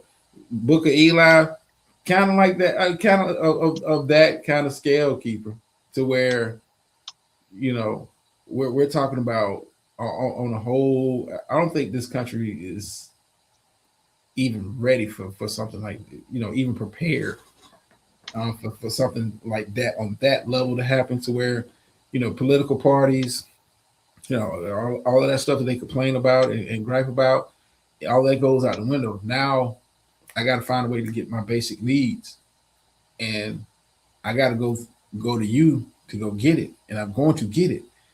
And no matter how much you say it was the Democrats, I don't care, because they don't. Them folks that you told me to be mad at, they don't have it. Oh, it was the Republicans, they Right. don't have it. But you got Right. money. You got money. You got a loaf of bread. I need that. And so you don't think that before it get to that, that they will, uh, for They'll make example, you know how I looked at slavery when they said, "Old boy free the slaves" and all that stuff, right? yeah. I looked at it more so like he didn't have no choice, because when people started communicate and started coming up with strategies, because either you're gonna give me my freedom or I'm gonna eventually take my freedom. Like, I think like the Django's, yeah, they existed, but they was getting killed too. They were gonna get killed too. I just think that it's gonna come a time where either you're gonna give us universal health care and do A, B, C, D, or we gonna find a way to take it. I mean, but you know what? I just thought about this. I just thought about this. 1804. Mm-hmm. 1804. What it looks like when the people that are being held down has said we've had enough, and Mm-hmm. we're going to take it now. Mm-hmm. Mm-hmm. You know, I look at and I think that is an example. I'm not gonna say it's a great example, but it's an example of what it looks like when people say, you know what, we're tired of this, whatever this is, slavery or being Mm-hmm. being underpaid and all of that kind of stuff. When people get tired on a mass level like that, you know what, we tired of that. We taking it back. We taking over, Mm-hmm. and we don't give a damn how you feel about it. We don't give a damn who get hurt in the process. We're tired. Right. And When you get before and with business people, before they burn it, before see, they want to control it, right? They want to control when that time is. But when the people have enough brother and Sunday, they can't. yeah, I'm sorry. I'm uh, sorry for cutting you off. I'm sorry. Go no, go no, ahead. no, Go no, ahead. no. It's just I see it. I just see different versions of how things can really go, because eventually when we find out it's us against them. Remember the Purge? Remember the movie The Purge? Yeah. When those people, and them people started going to those rich people houses. See, it was okay until I think what was the third purge or the fourth? How many is it? There was one where the mothers went up to that rich area. Yeah. Rich people have their things too, because they go at each other. Rich people go at each other too, but it was less of them and then more of the hood. And then they had to try to come up with a system to have the government go in the hood and kill everybody in the hood to protect the what you call. So I just think that there are checks and balances. I think we in uncharted territory. We can go off of history, and certain things that happened in the past, and Well, the and COVID era, like hope that we don't. Yeah. yeah, brother of a certain age. I'm sorry, brother of a certain age brought that up. As far as like COVID, like that was a culture shock for a lot of people. Definitely, Yeah. yeah. Like And that actually fucked people up of how we depended on other countries, like how much stuff that we were actually getting from other countries. yeah. That shook a lot of people up, like, yo, because I remember I was trying to get my mom some Lysol, right? And I went on Amazon. That was a hot That commodity. $3 That was a yeah, hot that $3 commodity. can, was a $103 can. I no Okay, hold on, Anki Borg. Hold on, your board. no 5. Hold on. Okay, Sorry. hold on. Get I went back from to the good. 4G. Yeah, get Yeah. back in the good part of the mansion.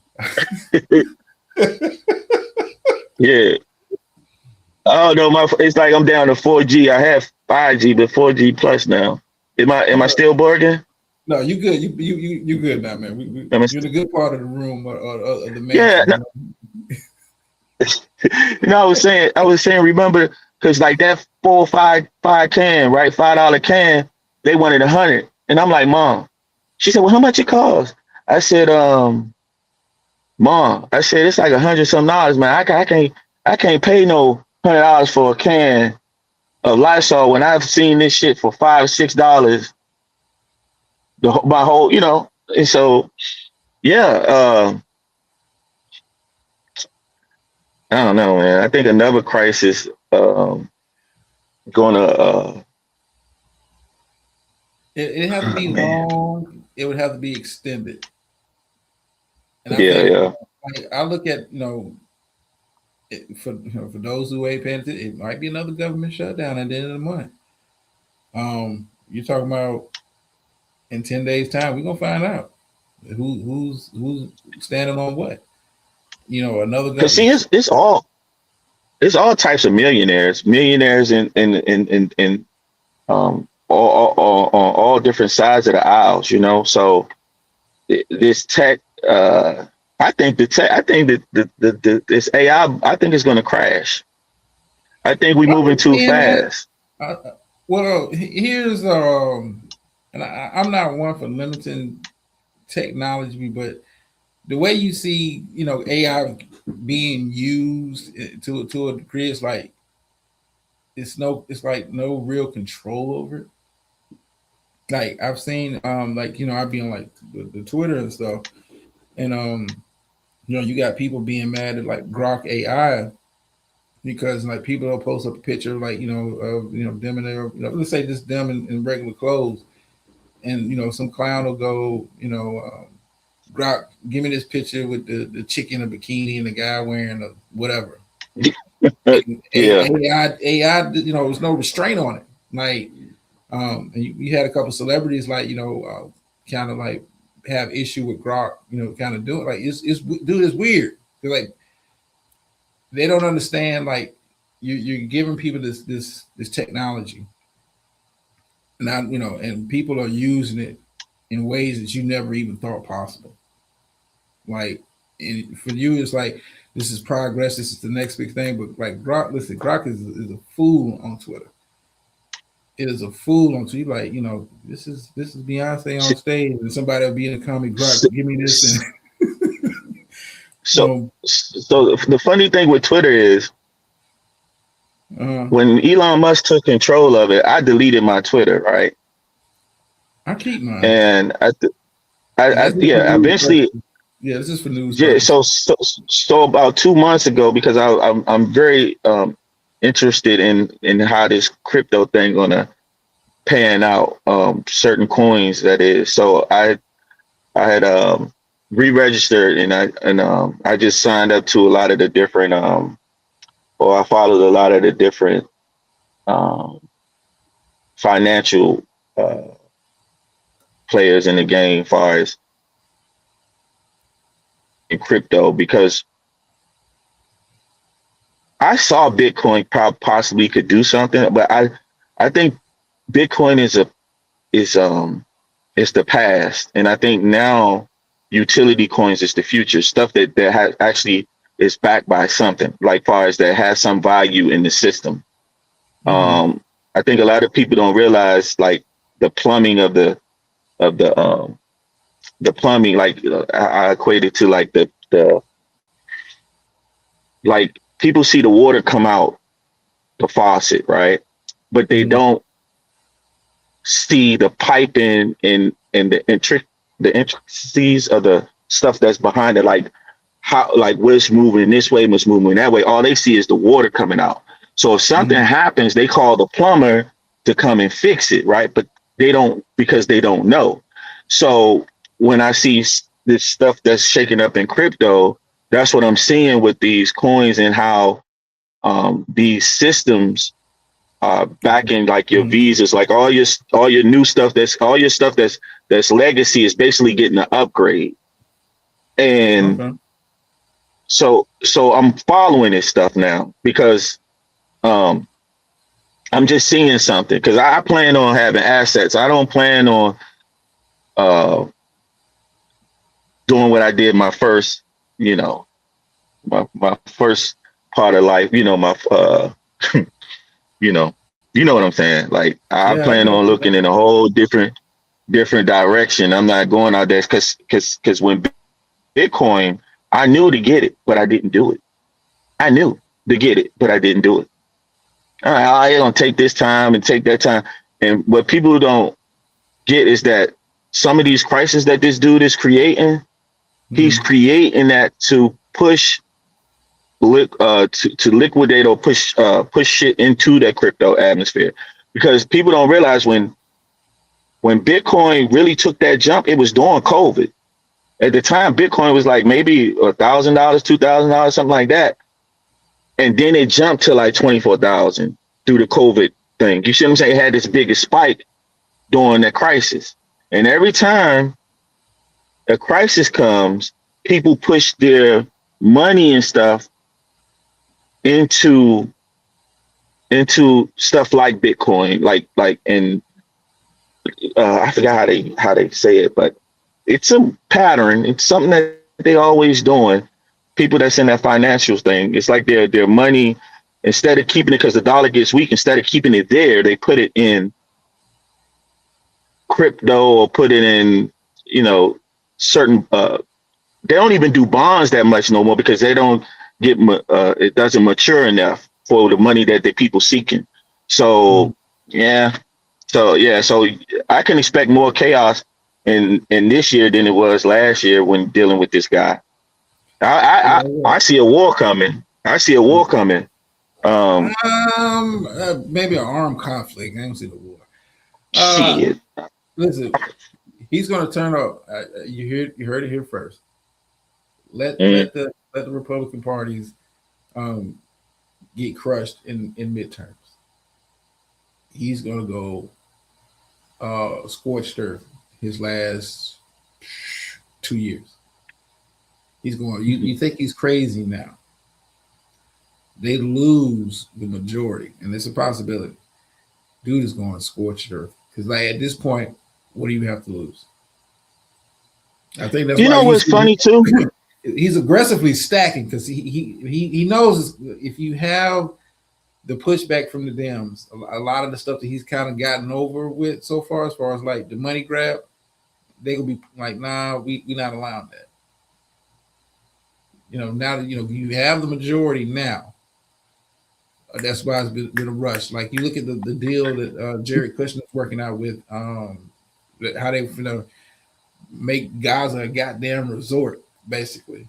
The deals they got going on with that, like, listen, he's going to continue the pace he's at now. You know what's funny though.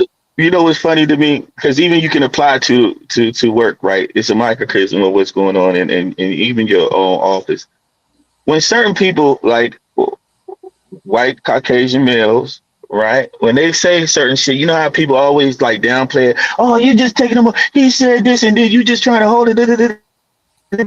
You're not serious. But if her color say some stuff, they hold that to you. No, he said it, and he's gonna do it. This and this and that. So you better not do this. You better not vote for him because he gonna. But with them, they make all the excuses. Like he said, he gonna make Gaza. What they call? What they say? Trump Gaza or some crazy shit. Yeah, I believe it. I don't know why nobody else believes it. Oh, they can't do it. They can't do it. No, they doing it now. No, you just don't. You didn't think it was possible, but then again, we're on to the next story. we're on. Right. Listen, today's cycle was what the letter to the Prime Minister of Norway. That was today's early cycle. Trust me, he changed his. So now he messing with Norway. No, he pretty much told him like, yo, reason why I'm fucking with Greenland because y'all cats didn't give me the damn Nobel Peace Prize. You haven't seen that. But Norway doesn't. But Norway doesn't even. Dude. Hold on. Hold on. Let me see if I got it. I'll put it on screen for you. Yeah, that's like the news of the day. Let me see if I can pull it up. You got to see this shit. Okay. And the Supreme Court should be ashamed of them. Supreme Court should be ashamed of themselves. I know something gonna come out. Something dirty gonna come out about that group. Okay, hold on. Let me share my screen real quick. Y'all gotta see this shit. Like you gotta see this shit. Damn. Okay, hold on. The Prime Minister of Norway acknowledged the Trump letter is real. Let me see if I can make this bigger so y'all can see. Yeah. Okay, that's making it smaller. Okay, I'll basically let's see if I can. Okay, and you can find this on. Well, you can find it anywhere. But basically, this is Trump letter to the Prime Minister of Norway, basically saying, consider your country decided not to give me the Nobel Peace Prize for having stopped 8 wars plus I no longer feel an obligation to think purely of peace, although it has always been predominant. It can now. I'm trying to read this small because this small as hell to me. But anyway, I'm basically saying, because you didn't give me the Nobel Peace Prize, I don't give a damn about peace. I don't, the world isn't secure until we have complete and total control of Greenland, and this has been confirmed by Norway's prime minister, which has nothing to do with Greenland, but this is his letter sent from the White Yeah, House. that's what I'm about to say. What do? That's what I'm about to. Yeah, that's what I'm saying. What? Like? Uh, who? Dude, this is him. This is him. Listen. I'm the star of the show. Imagine sending this. This is an official White House thing. And, and you know what's so messed up is we have an accountability problem in America, right? We don't want to take accountability for shit. I mean, it's ridiculous because when you listen to people talk, well, when he got dementia, he not right, he's sick, he this and that. Whatever happened to, okay, this is what this motherfucker said. Now, what has to be done based off of what he said? It's almost like it's like, and that's what pissed me off. It's like what he's also showing is that there's a lot of people in power that don't have no spine, no backbone, no nothing. Some of these people that's millionaires and billionaires that inherited shit, they weak as fuck. In actuality, they weak as fuck. Just because you're a millionaire don't mean you smart. Like Elon Musk. Elon Musk don't know shit. I don't know who even gave him like it's almost like how I feel is like that movie, like The Great White Hope. Well, and what's that movie? Where they just put a motherfucker up there because he wanted him to be superior and be the cream of the crop. It's like that's what I feel like they did with Elon Musk. They just put him there as a figurehead to show this, and he's fucking dumb as fuck. But Elon Musk is stupid as hell. that goes back to what I say on occasion right here. People are stupid. But if I give you, you think he's smart, why? Because he's got money. You think, and then Jeff Bezos because he's got money. We giving him the money, like we're giving him the shit. We're subsidizing him. We're giving him the shit. He's only worth what we're giving him. No, we're not. Because he's a great guy. He's so innovative, and look at what he's done. Listen, that's the seventh. Right. And Keeper said something I didn't want to gloss over. Keeper, like Bill Gates owns most of the farmland in America. Okay, Mr. Microsoft owning farmland. Yeah. Part of the trick bag, man. Part of the trick bag. Just because they know. Some people are visionaries. They know, just like before they used to talk about, like some stuff, if people just open their mind, they can see it. Wars are not going to always be fought boots on the ground, right? It's going to be fought through technology. It's going to be fought through hacking because you're trying to cripple. It already is. Exactly, and it's going to be it's going to be for viruses and shit like that and all types of stuff. But to me, Dots, that should be common sense to people. If you look outside the box. No, they don't see. Like your expectations for people are too high, man. Your expectations. No, it's not even. It's not even high. Look, let's look at the simple one. We talk about America first, right? Mm-hmm. We scream America first.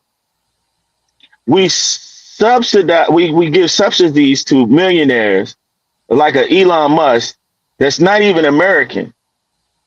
He's naturalized as the naturalized citizen, but Elon Musk is a South African. Mm-hmm. He got his citizenship to be in America. Mm-hmm. This dude does the Sig Heil, whatever the shit salute he did, right? Mm-hmm. He should be banned from America, but instead, why? Because he's speaking their language. He's speaking certain people language. Right. He's speaking certain people language, Oh but no, he's not speaking. he's speaking the language. Eli, Yeah. listen, Yeah. he speak. Trust me. Like even with the Eli, dumb as hell. like the third right quote I can. that was on Christy Noem's podium. You know, they kind of tie that back to that Hitler. Listen, how ICE is moving like the Gestapo. Oh, they speaking the language. Hey, but It they may weak not. as fuck. You may get, I guess you the may get problem I more. have is that they not as strong. I guess what I don't. I can't stand bullies. Right. I hate bullies. I hate them with a passion. And when I see certain stuff, I'm like, okay, they know who to do it to. Like I was telling Keeper the other day, they don't go into when they was attacking certain black folks, they knew who to go at. Oh yeah. Drama. I took my shirt off, went outside because I saw the police. I saw the undercovers pick up a young boy and slammed him. Right? Just slammed him. So I said to myself, I'm gonna go out here, show my tattoos and stuff. I'm gonna see what they're gonna do and see what they say to me. The motherfuckers walk past me. Oh So no. I know that they know where to go and who to target, Listen, right? it's the reason why you look at the ICE presence. Let's say this go to this the ICE presence in Minnesota. You able Right. you That's where able I to was really going get, at. yeah, you really able to get your shit off there because Exactly. you tried that shit in Cali in LA. It didn't go like that. In Chicago. You Yeah, tried you it in tried. Chicago. You You tried. you you only doing DC. You only doing DC because how DC is structured. Yeah. Because if you was really trying to do something, you'll go in and try to go in Maryland well, they try. I think they try to go in Baltimore. Like where to go, and that in DC it's peaceful. The DC is not what the DC used to be 20, 30 years ago when I was growing up. Right? It's completely different. You got motherfucker. Look, drama. I went home a few years ago. Right? You you got motherfuckers running around jogging, no shirt, no nothing. White people jogging. So it ain't that bad if you got motherfuckers running around jogging and enjoying themselves.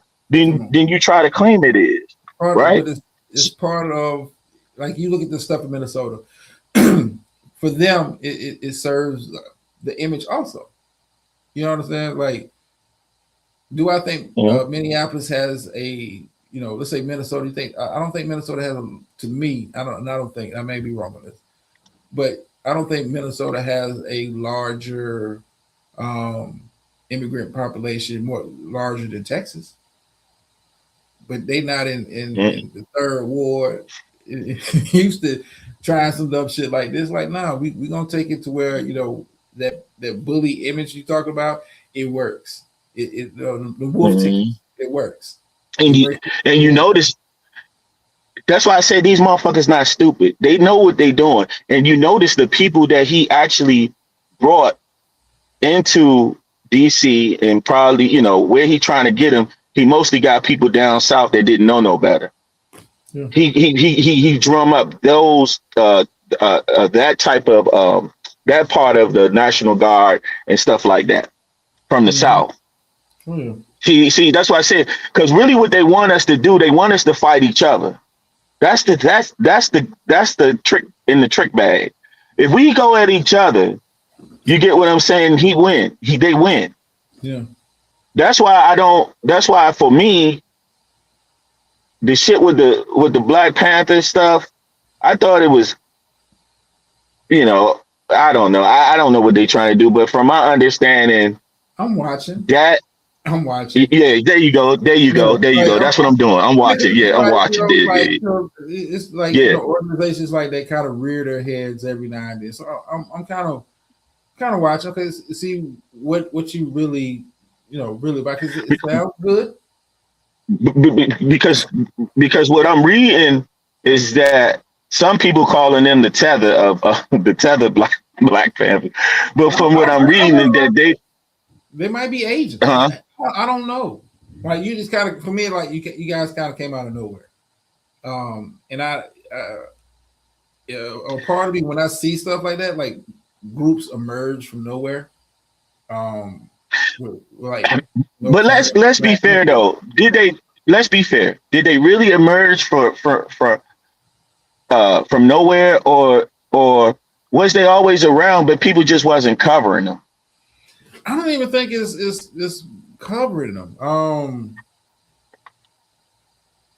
It's like no matter what you say about how you feel about the NAACP, you know they're an organization that is currently doing whatever.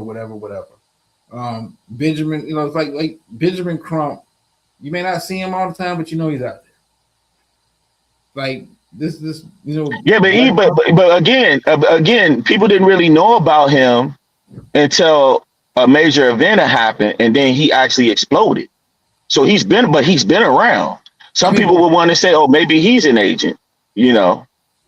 well, I mean, what he does is I'm a pretty much an ambulance chaser of a lawyer. I don't think And now he no, been, no, nobody's looking at Benjamin Crump as like, yo, you an agent. You here to sabotage us. Like, nah, we know you an ambulance chaser. If somebody gets shot, whenever there's somebody of the opposite complexion, Benjamin Crump is there. This new right. Black Panther Party, like I'm kind of like a wait and see. Like I hear the sound bites, I see the videos. Yeah, Okay, now you gotta like he tripped me. Hey, he tripped me out when he said "power to the people." He's trying to give a history lesson or Huey Newton and all. He's trying to say like, so he's educated and he probably read the books on them and stuff like that. Okay. Okay, what are you doing? I see you with the the guns, and we're not going to take Yeah. like this is your like for me. This is like your introduction to like the masses now. Like, okay, where do you go from here? We're gonna be we're gonna restart the Black Panther which Wick came from the Black Panthers. We're gonna restart that program to help out with the the immigrant community, and we're gonna make sure that we patrol and make sure that they get to school safe and get to work. Like, what are you really doing? I'm waiting to kind of see. I need to see tangibles. Like, it sounds good, black man with a gun and talking about ICE get off the block and power to the people. And then I think people was assuming that because they said that they were Black Panthers that they was affiliated with the original Black Panthers. Yeah. So something came out. There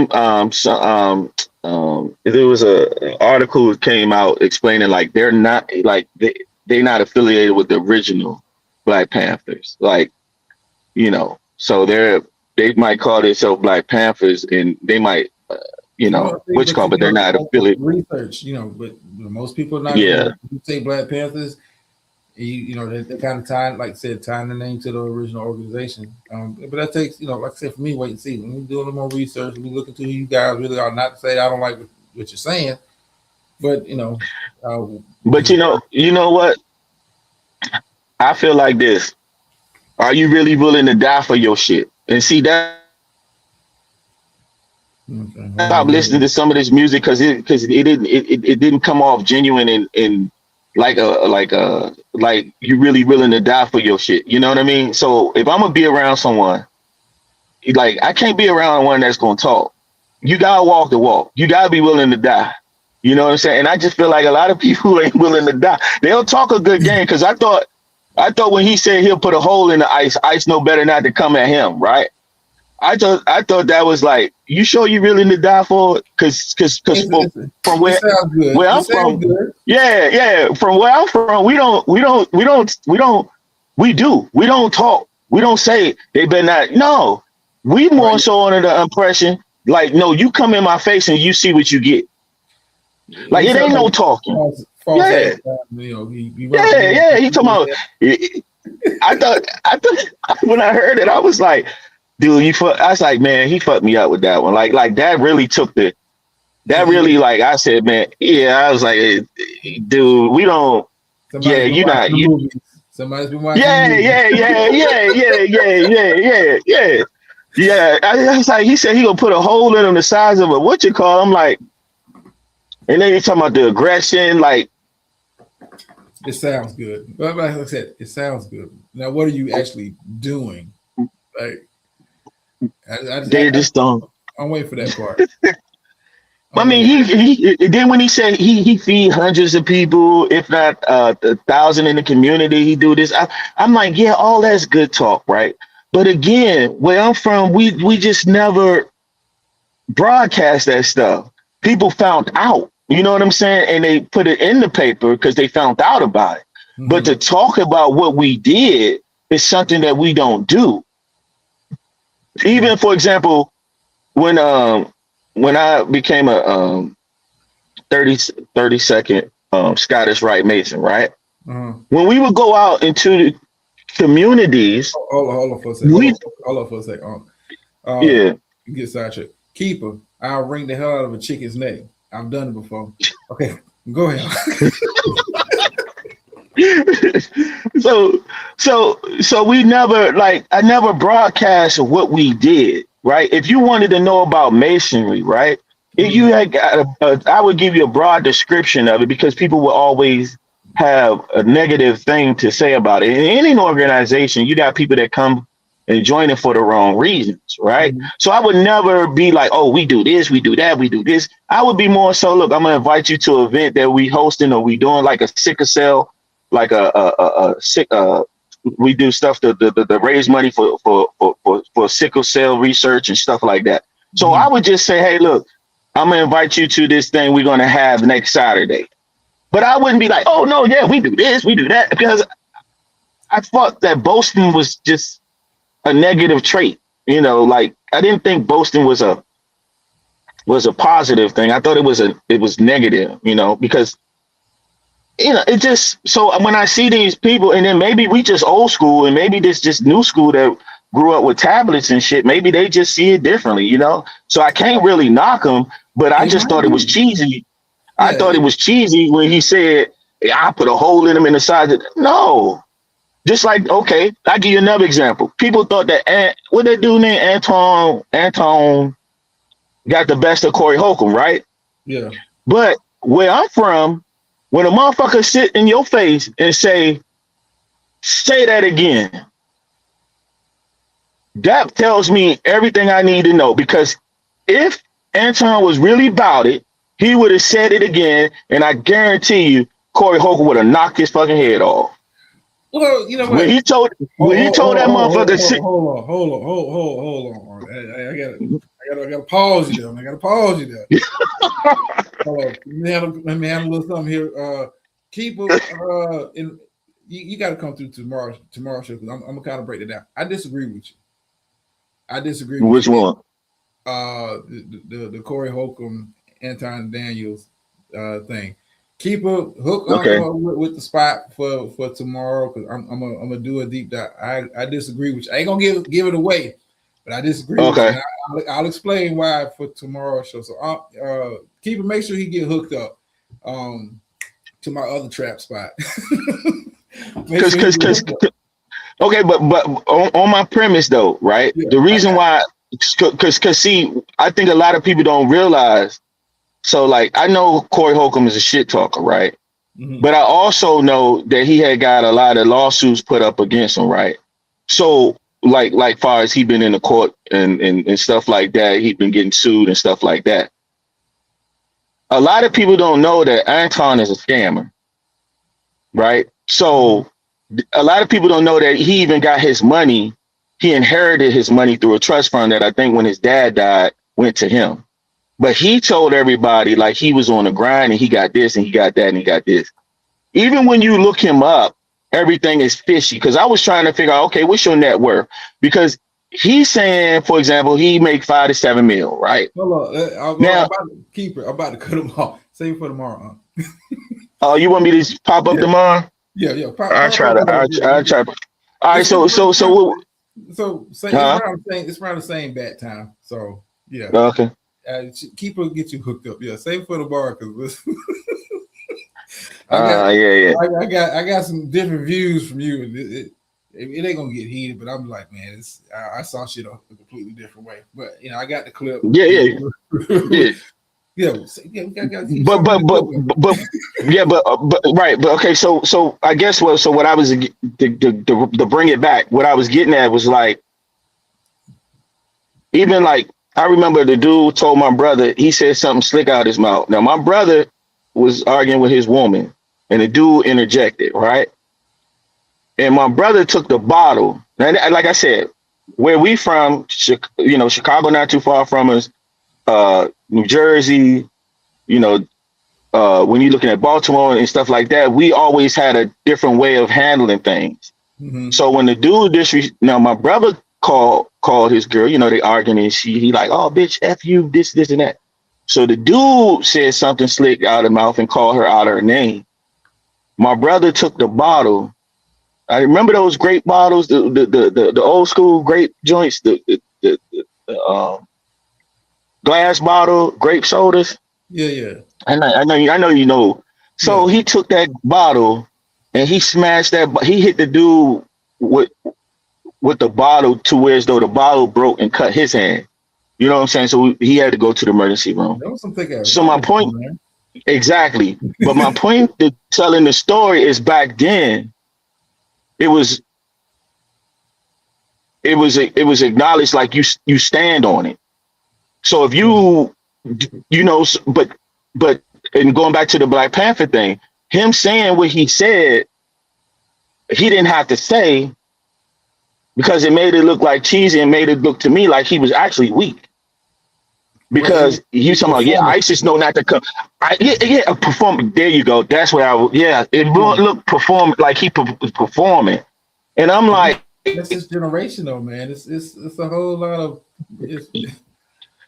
because now he puts himself. Because now he puts himself in a predicament. What if a group of ICE agents decide to just drive around into their little space and agitate them? Mm-hmm. Now you got to stand on business. Well, I mean, Hey, but if it's the my fact, boy, if it's me and you did some shit like that, the minute they pull up, I'm gonna look right at you and say, "Hey, handle your business. I got you 10-4. I got you 6. But yeah. you need to do that. So how we gonna do it? Because Well, you you can't. gonna have to let some stuff ring off. Yeah. Like I said, perform. It for like when he said it, was like, okay, this is performative. Like, we won't be talking about you in a month. May not be talking about you by the end of the week, brother. It sounds good. It sounds good. Mhm. You'll be in the algorithm for a day, maybe two. Then we on to something else. It's just the microwave generation, man. We're not focused on you. So do you think we just got a watered down version of all these groups that once stood and fought for something, or do you think that this version of people might be a little more dangerous than the previous version of groups? Um, I think it's a mix of both. And Okay, what I mean by a mix of both is, it I was a like that. reason why you had COINTELPRO get rid of black leadership back in the '60s, and a Mm, concentrated effort to get rid of those particular leaders. I think what makes it more dangerous now, is it's harder for them to kind of pinpoint who's next up, because you never know. In the era mm, of social media and viral moments and stuff, like, think about the guy we're talking about here, from the new, but I don't recall hearing this guy 2 weeks ago, know anything about his organization, nothing like that. But you gotta, back in the day, those groups were organized, city to city, state to state. Had a chapter here, had a chapter there. Now it's not that, and it's a lot more. We got wild cards popping up, and maybe some of these cats is about that life. Maybe they not. Maybe we will never find out. But yeah, you know, it's they they did was it was successful with removing a lot of those strong black leaders then, but now you have uh, generation that didn't grow up under that tutelage, and these cats is a little unhinged, little wild. Um, Mm. I don't think they're not to say So they're you not think we? organized. So you think we better? I Mm. can't even say think we better. I just like in a weird spot. And I'm just saying it was a weird spot, like as a community, like groups and people we looked up to. And I'm saying this the community in general, like the black church used to mean something in the community. Um, it wasn't just you was going to get your sermon. Some of your strong activists and community leaders came out of the church. Uh, I don't like I said, we're in a weird spot, man. Like I don't think But look at the hey, NAACP as leadership. You just look at hey, them. I just don't. All right. hey, drama. No, dot. So look, they said that he wasn't on code. Look, they said he a tether. He ain't black, right? This what they was clowning because everybody black knows stay on code and ain't nobody going out there protesting or doing all that crazy stuff, right? For the most of us, it's to lay low and watch, right? So they said he ain't on code, he ain't us. That's what they were saying. That was the word on the street. So, I mean, but it was how they said it. it's interesting. You kind of when you bring it to that point because I think Mm-hmm. the majority of the black community has been kind of like y'all fucking around and finding out, and Mm-hmm. we're tired of being the face Yeah, of your particular movement, whatever that is. We're tired of come being to us. Yeah, yeah. come to us after y'all figure out what the fuck y'all gonna do within y'all own communities, and then y'all come fuck with us. But other than that, because y'all gave that motherfucker 65% of the vote, so y'all need to figure out which way y'all going. Yeah. You know. So, like I said, this guy, like I said, I'm awaiting to see. I don't know what direction he's going in. I don't know. Is this short term, long term? Like I said, people have started looking to this dude, and depending on how you fall in certain things, you like, nah, this comes across. I smell Asian. Like you pop like you popped up out of nowhere, and your rhetoric is what was like what got my attention. Like, oh damn, you really saying that? Like, dude, we don't know you. Like, who are you? And why are you choosing this moment to make your appearance? I smell Asian. I smell somebody is co-opted you and co-signed you and kind of put you in this position. Like, who? Like, why are you? Of all the things you could have been like, hey, we're gonna be out here feeding the families during this, the government shutdown. We gonna show that we don't need the government to get stuff done. Like, you could have came and made your appearance then, and for me, it would have a lot more positive. Now, in fairness, he did say that though. In fairness, what you just said, I know what you said. He said that, but the clip that's going around is that crazy clip. What do we see? Yeah, that clip that. Yeah. The clip we saw was you talking about how you gonna put a hole in somebody. Like, I mean, like the government shutdown would have been a perfect opportunity to like show that community side of it. Not the black man with the gun. Okay, they gonna take away your SNAP benefits, sister. Y'all come on down here to the Dots Community Center every Monday through Friday. We're gonna be feeding the kids, breakfast, right, lunch, and we're gonna give, we're gonna have some food, and we got a pantry going on here on Friday. The parents can come and get some food that'll carry them through the weekend, and we're gonna keep doing this, brothers and sisters, until like that. Okay, show me the community work, not you out there toting a pistol, toting a gun. I put 3 in your head like a bowling ball. You run up on me, like, come on, dude. Like, it sounds even after that, he should have checked even the coverage. He should have checked the people about the coverage, right? He didn't. Where I appreciate what y'all put out there. I would appreciate it if y'all would have put this out there, how much we do for the community versus us going against this Yeah, Gestapo group, yeah. you But know. yeah, like I said, Yeah. it's like agent the meat keeper. I'm sorry, it gives off agent. Like, and you can't say, well, the word didn't get out about the community work. Social media allows anybody to put out whatever you want to the world. So it's Hmm. no excuse. You can't say, "Oh, I didn't get no news coverage." Go viral your damn self. Yo, during the government shutdown, I'm new jewels Hmm. of the Black Panther Party. Blah blah. Make this go viral. Share it out. This is what we doing down here. Yeah, yeah, No, yeah, yeah, you can't say, "Well, the media is not covering it." Like, no, that shit yeah. is like 20 years old, dude. Yeah, that's what I'm Everybody, saying. That's the part. Yeah, even yeah, though I heard him say it, but my thing is why. That was my whole question. Well, why is it? Why isn't it that that's not what's been pushed? And I ain't hear nothing about like you just said. Like, hey, let's get this go viral. We doing this for the people. A, B, C, D. So then when we do run up on this type of bullshit that's going on, and you say what you say, there's a history behind what you represent. Because you telling all I'm saying is license come up, dude. I need to see you do what you say you're gonna do. Cause see, I'm not gonna tell them what I'm gonna do. I'm just gonna do it. yeah. I'm not a talk. I'm not one of the ones that talk. I don't get that talk shit. I don't get that. I don't even get that arguing shit. Cause I can't argue. I'm not the type of person that go back and forth. I'm not an arguer. I'm more of a doer. I can't. Yeah, I don't So like that did we hollering. hit? Did we hit?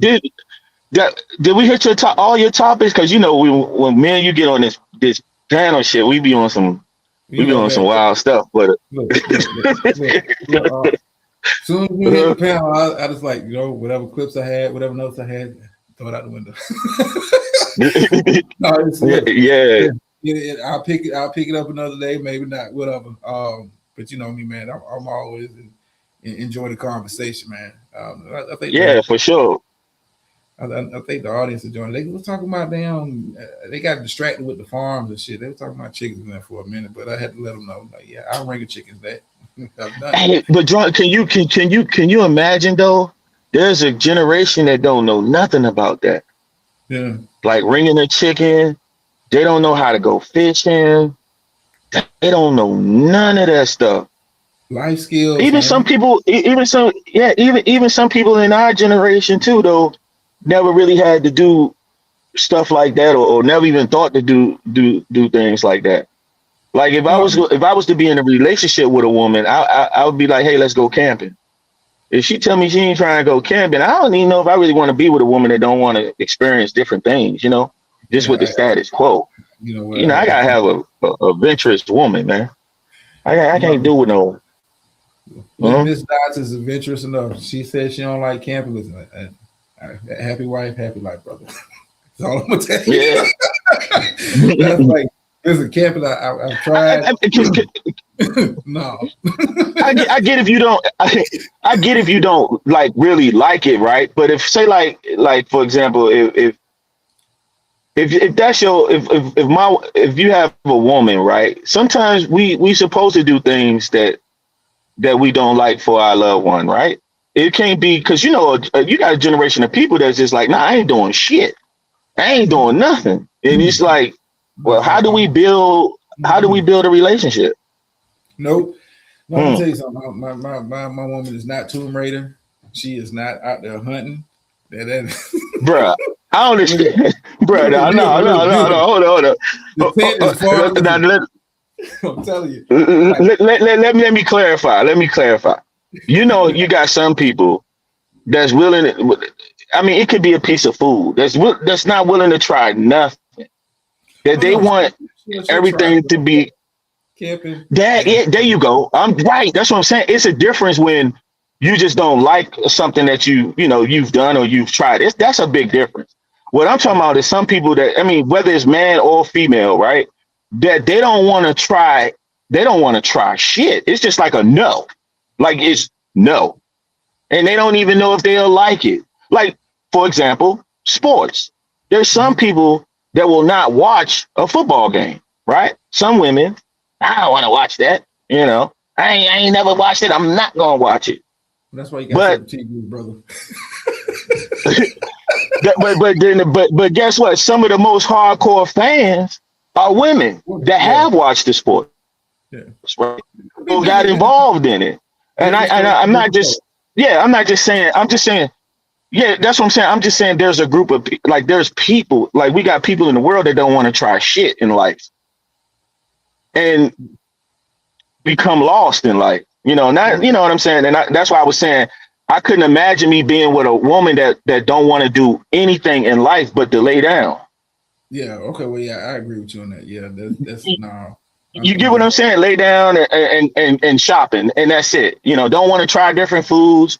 Don't want to do this. But I've seen it. Through the course of just life, you see, I don't like this. How you know if you don't like it if you never tried it? Yeah. Well, I mean, so I was yeah. just thinking, and even you got men, you got young men out there that don't want to try shit. No manly type of, let's replace the woman with hanging out with the guys and say, hey man, let's go camp. Mother like, man, I ain't breaking no nails. You a grown ass man talking about you ain't breaking no nails. Dude, you ain't trying to get dirty. Let me tell you something. What tripped me out one time, I was having a conversation with some young cats, and they was like, and I was listening to all the stories they were telling, and I was like, y'all ain't talking about, like back in my day, we were talking about, I went with this girl, I was with that chick, and blah blah blah. I'm talking about something. Dudes, I'm starting looking at you. I'm like, man, this goddamn generation lost, boy. Yeah, y'all doing with y'all free time? We hanging out. Bro, I wanted to hang out. With I didn't do sausage parties. What the hell is wrong with you? That's what I'm saying. There you go. That's exactly what I'm talking about. It's like weird. I'm going to hang out with the boys. It's like, oh man, what? You going to hang out with the guys? What? Unless we going like a sports bar to watch a game, it's got to be some eye candy around. Like, nigga, I'm not coming to your house and it be 8 dudes and 1 chick. I'm like, nah, they gonna do sausage party. Yeah. That's my boy right there. That's my boy right there. And then the thing is, when they talk about the women, it's like they're around talking mad shit about the women. Yeah, man, she was acting like this, man. Like that. They all talking about F this woman, F that woman, but giving each other props. Oh, bro, I like those shoes. Oh, man, them jeans is tight. Oh, yeah, man. Yeah, man. Oh, yeah, you got the fade, the drop top fade. You get what I'm saying? Like that's where the world has changed so much. I used to get Jesus. I used to get dressed and have a fresh fade and all of that. That's like I'm trying to attract the opposite sex. I don't give a damn about it. Yeah, I'll holler at y'all. They gonna do a bunch of hard legs. Hell no. I don't do the sausage fest, man. I'm out, dog. But even on the social media sites, you see it through text, like through the comments, like people be bigging up each other, and I always. And I had a conversation with Josephine before, and I always used to tell her, America has a problem. America hate women. I really believe just by outside looking in, America hates women. I don't think it hates women. It's this bro. Compare it to when we grew up. Don't look at it when we grew up. I'm talking about like now. Yeah. This generation is a bit more feminine. Excuse me. Than we were. Like I've seen cats and like, you be on Instagram or something, like, girl, showing, how the chicks be doing the angles and shit, like, oh, instead of just saying, yo, you look good, or getting that in the DM. Yeah. Like you see these weirdos, like, man, all you gotta do, all you offering this ass, well, nigga, you on the app for that. Well, what are you following? What are we doing? Look, and then look, you look at it, even to tie it to what's going on in the world. The fucking president, what he told that woman, he called her a piggy. He said she was stupid. Yeah. And he represents how a lot of, I never would say all. For one thing, and I would like for people to know, I'm not one of those ones to think all people the same. So when I'm just saying is a lot of people feel a certain way about women. And I'm just sit back, bro. I would listen, and I'm like, damn, it's like he hate women, like because they don't think women supposed to be in the workplace. They don't think women supposed to be doing it. They only think that women supposed to have babies and dress up nice for them. It's weird. It's weird. And if people keep fucking around, and see, that's what I'm saying. That's how that red pill bullshit to me is what it's all about. That's why when old boy that Andrew Tate dude, that's why when he got fucked up, I was just so happy, bro. I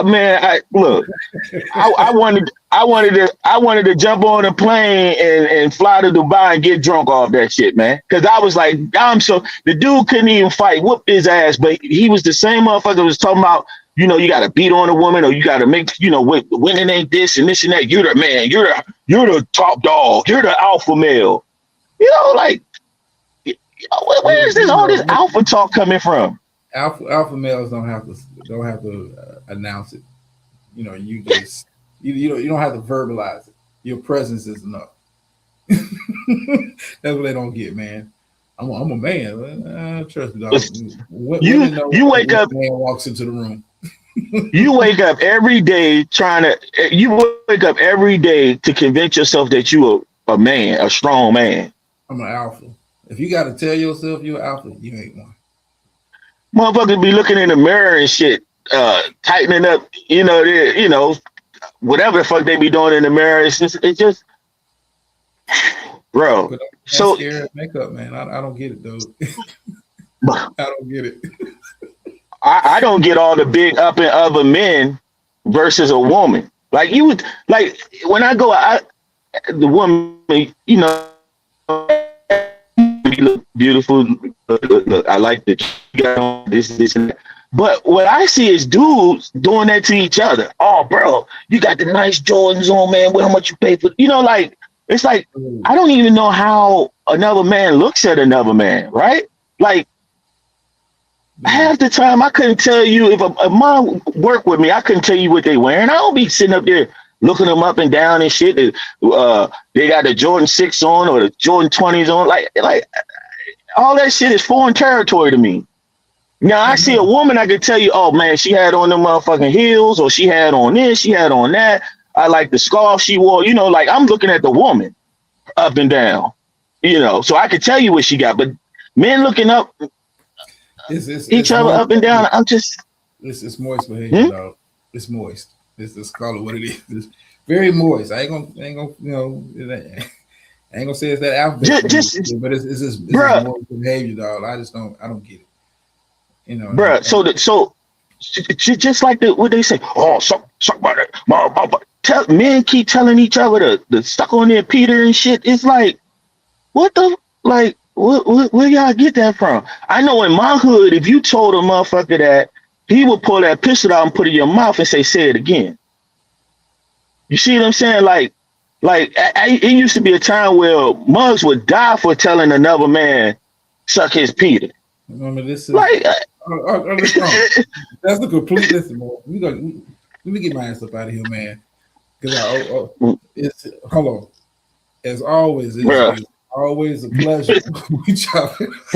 for sure, man.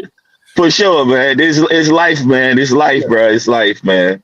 Try to come through at the trap spot. Keep it gonna get you hooked up. Try to come through.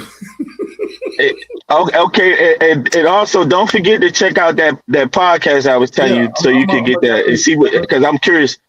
Yeah, I'm curious of how you would see it once you hear the whole thing, and then check out what we talked about Rwanda when I was telling you about the cities and the streets in Rwanda and shit like that, what they got going on out there.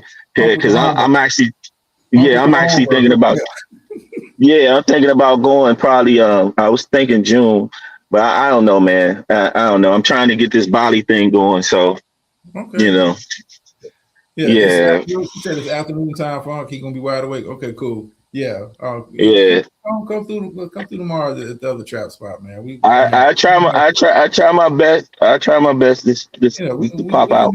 It's gonna be it's fun, man. It's not a structure, but yeah, we're gonna definitely get into some shit. I got some clips, man. But any last words for the people, man? Before we get up, you don't push me up. You can't. You know I only do like 2 hours on this show. You know, drug me into deep water. I'm like 3.5 hours in, goddamn.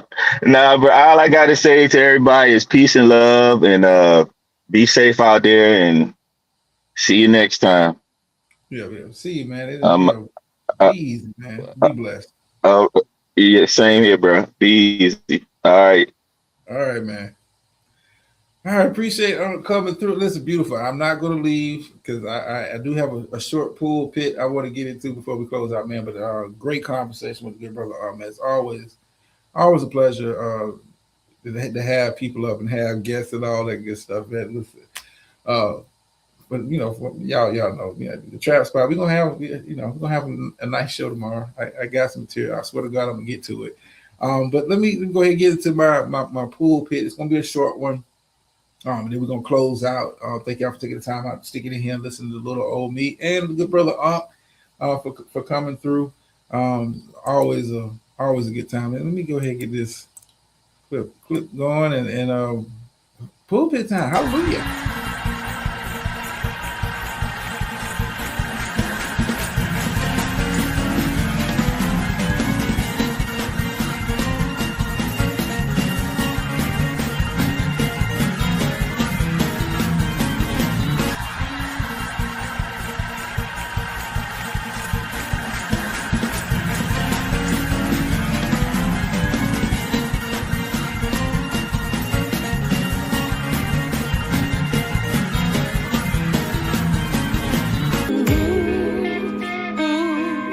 The devil is a liar. Yes, he is. All right, it's pulpit time. Keeper almost spit my goddamn water out. Part two. Oh, part two. Goddamn. Deactivate. But anyway, man, like I said, this is going to, I ain't gonna hold y'all, man, because y'all been here long enough with me, man. And I had a good time, as always. Once again, thank you to my guests, and thank y'all for participating in the chat, man. It's been a good thing. It was rough yesterday. You know, brother had to work on getting this shit together, but it was rough yesterday. But we here. Here's my pulpit portion, pulpit portion for the show. I'm slowly learning hand cramps. I'm slowly learning that life is better lived when you don't center it on what's happening around you, but you center it on what's happening inside of you instead.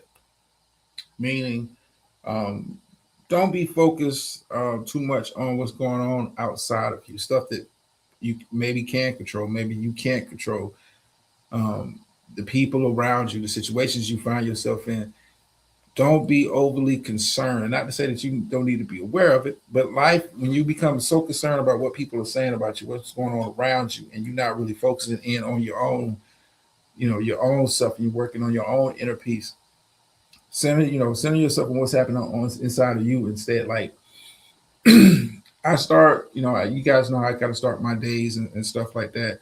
And I try to end the day the same way that I kind of started, end on a positive note. No matter what happens throughout the day, no matter what challenges arise, I keep the focus on me because at the end of the day, I'm my most important asset in this world. If I'm not good, then the people that depend on me are not good. The people that are around me, the people that support me, they're not good because I'm not good.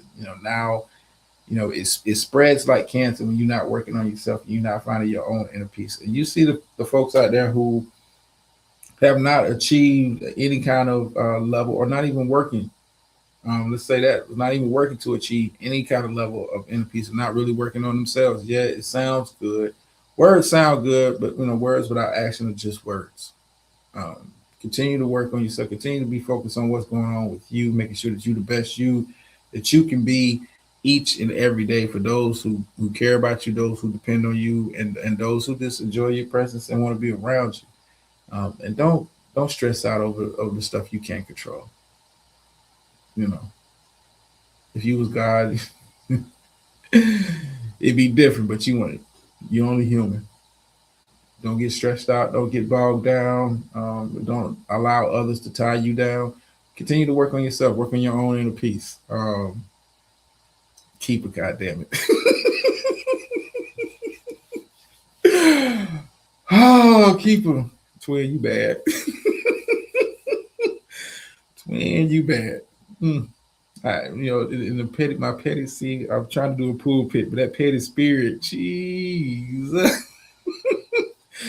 But anyway, like I said, I'm gonna keep it short, man. Hey, focus on yourself, focus on those around you, and maintain and do better at working on your inner peace, man. Life is better, health wise, mentally, physically, spiritually. You know, work on that. And with that being said, let me get my ass up out of here, man. Thank y'all for taking the time out to listen to little old me tonight. Thank you for being patient for those who popped in yesterday. And I want to say this as we close out. If I don't know how many people actually watched the little short struggle show I did. That little short struggle stream I did yesterday. It was all kind of technical difficulties. This neither here nor there. I once again, and I know she's going to probably catch this on the replay because I know it's way past her bedtime, way past her bedtime. But I'm so encouraged by what I've seen from Miss Smurf. I'm enjoying her journey. I'm enjoying watching her curate her own ecosystem. Now I like the energy, the vibe of her chat. And I only can see her going up. The House of Drama is strong for a reason. The House of Drama is strong for a reason. It is a house built on care, house built on love and concern for others. The house is strong, and the house will remain strong. But I wanted to say that again publicly. I see great things for her. Great things for her as far as content. And when I say great, I'm not necessarily talking about numbers. I'm enjoying her journey. And anything she needs from me, she can have it. And that goes with everybody else from the House of Drama. Anything you guys have ever asked of me, I've given it to you. Well, that for that one time somebody asked me for something for the vault, but no. So yeah, I just want to give her kudos again. I said enjoy her show and great things. Great thing, beautiful. You next. We don't worry. We're gonna bring you along slowly. I have a way of taking my time working that magic. Beautiful, you're up next. Anyway, man, let me get my ass up out of here, man. Y'all have a good rest of your week. For those who Lord willing, we'll be able to do this again. See y'all over at the spot tomorrow. And then Lord willing, once again, we'll be back here doing the same bad time, same bad channel. Appreciate it all the concern. And then you offer the phrase that pays around here. Sometimes you win, sometimes you lose. But every time you learn. And I'm out.